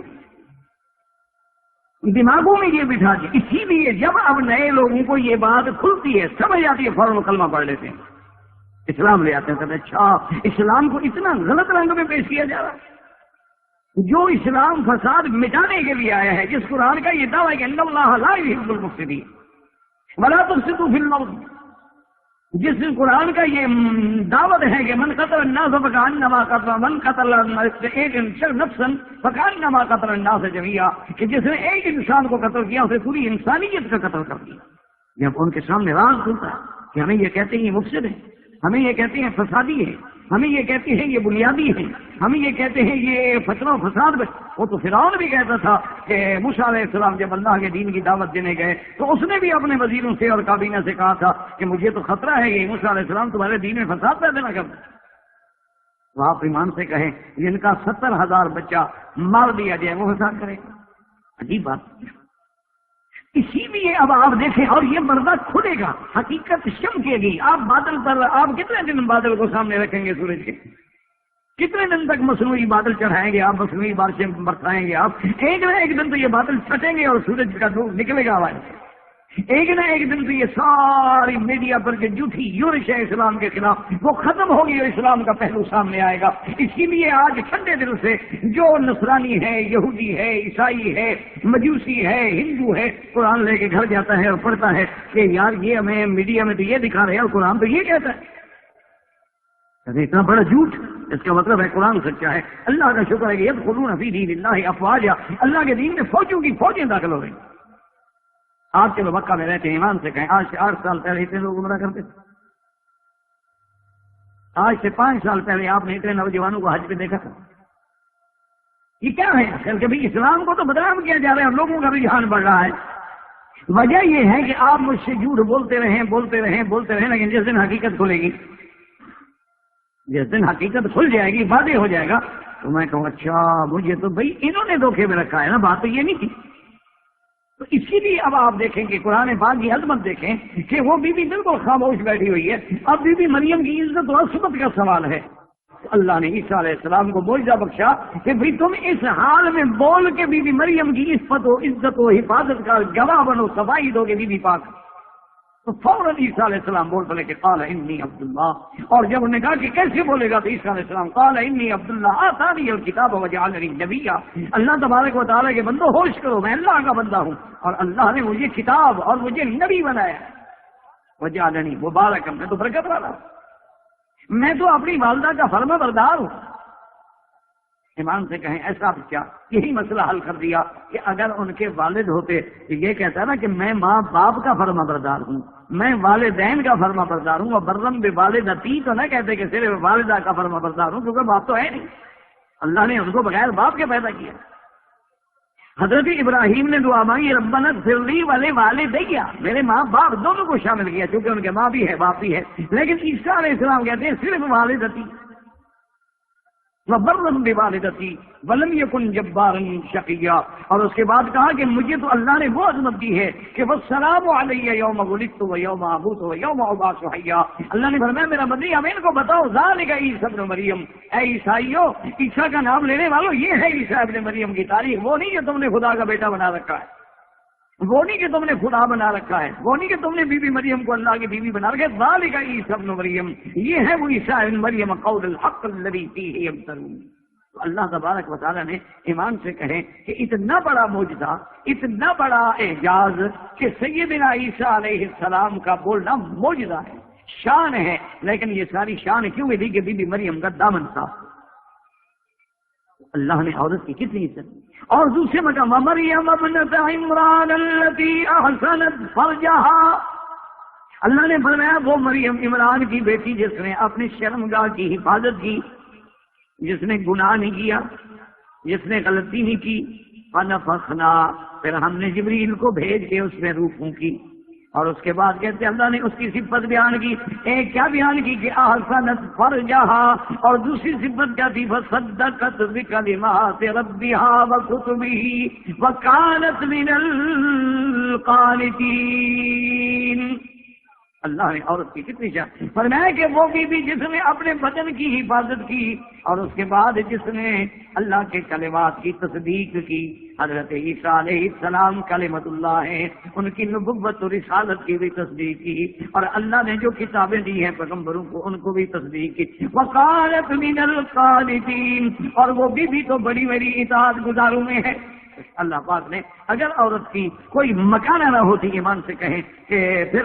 اور خدا کی شان یہ بھی دیکھیں کہ اللہ نے موقع نہیں دیا کہ کوئی یہودی کوئی نصرانی اگر حضور صلی اللہ علیہ وسلم کی بیوی خدیجہ کے بارے میں ایسا واقعہ ہوتا تو کہتے جی قرآن نبی پہ اترا ہے نے خود بنایا ہوگا. اللہ نے فرمایا نہ ہم تو تمہارے پیغمبر کے بارے میں بات کر رہے ہیں. اور جسے تم مانتے ہو، ہم تو اسی عیسیٰ ابن مریم کی بات کر رہے ہیں، ہم تو اس بھی مریم کی بات کر رہے ہیں جس کو تم بھی مقدس مانتے ہو، ہم نے اس کو یہ عزت دی اور یہ عظمت دی۔ تو اسی طرح اللہ نے جن خواتین کا ذکر قرآن میں کیا ہے، اندازہ کریں اس کا کوئی مقام ہوگا؟ اسی طرح مثلا اس کی ایک چھوٹی سی مثال سمجھ لیں کہ اگر ایک آدمی ایک فنکشن کرتا ہے، ایک تقریب ہے، اس کے لیے اشتہار دیتا ہے، تو اشتہار میں جن کا نام لکھیں گے وہ کوئی حیثیت والے لوگ ہوں گے تو نام لکھیں گے نا، عام سامعین کا نام تو کوئی نہیں لکھتا۔ اور پھر ان میں جن کو آپ لکھیں گے کہ یہ ہمارے خاص طور پہ ہمارا جو ہے نا جی مہمان خصوصی ہے، اور یہ ہمارا جس کے زیر صدارت میں ہوگا، اور ان کے زیر انصرام ہوگا، ان کے زیر انتظام ہوگا، اور یہ مہمان خصوصی ہوگا، یہ سارے اہمیت والے ہوتے ہیں۔ تمہارے اشتہار میں نام آنا اہمیت ہے، تمہاری کتابوں میں ذکر آنا اہمیت ہے، اگر تاریخ کی کتاب میں کسی کا حوالہ آ جائے تو وہ اہمیت ہے، کسی اچھے اخبار میں کوئی آدمی آرٹیکل لکھ دے، کالم لکھ دے تو اہمیت ہے۔ تو اللہ نے تو عورت کو اتنی بڑی اہمیت دی کہ قرآن میں ذکر کر دیا۔ اور اسی طرح دیکھیں کہ عیسیٰ علیہ السلام سے پہلے دور جو ہے سیدنا موسیٰ علیہ السلام پہلے، اس کے بعد عیسیٰ، اور عیسیٰ علیہ السلام کے بعد سیدنا محمد رسول اللہ خاتم الانبیاء والمرسلین علیہ الصلوۃ والتسلیم کا دور ہے۔ اس میں بھی دیکھیں کہ اللہ تبارک و تعالی نے کیا شان دی ہے عورت، یعنی ان الفاظ وَأَوْحَيْنَا إِلَىٰ أُمِّ مُوسَىٰ، اللہ تبارک و تعالی نے وہاں ام موسیٰ کا واقعہ ذکر کیا۔ اصل وجہ کیا تھی؟ مختصراً کہ کہتی ہیں کہ فرعون نے خواب دیکھا تھا، اور اس خواب کی تعبیر کے لیے اس نے اپنے لوگوں کو جب بلایا اور ان سے کہا کہ بھی مجھے اس خواب کی تعبیر بتاؤ کہ اس خواب کی تعبیر کیا ہے، تو انہوں نے کہا اس کی تعبیر یہ ہے کہ ایک بچہ پیدا ہوگا اور اس بچے کے ہاتھوں پہ تیرے اقتدار کی ہلاکت ہو، تیرا اقتدار ختم۔ اب اس نے میٹنگ کی کہ کیا کریں؟ انہوں نے کہا کہ ایک بچہ پیدا ہوگا، تیرا جو خواب ہے وہ یہ بتا رہا ہے کہ اللہ تبارک و تعالیٰ ایک بچہ پیدا فرمائیں گے، اور اس بچے کی پیدائش سے سب سے بڑا نقصان جو ہے وہ تمہیں ہوگا کہ تیرا اقتدار جو ہے وہ خطرے میں پڑ جائے۔ تو انہوں نے کہا کہ کیا کریں؟ تو بہرحال مشورہ یہ ہوا، فرعون نے ایک حکم جاری کر دیا کہ آج کے بعد ایسا کرو کہ جو بھی بچہ، چونکہ میری اپنی قوم کا تو ہوگا نہیں، بچہ ہوگا بنو اسرائیل کا، انہوں نے بتایا بھی تھا کہ بنو اسرائیل کا ہوگا،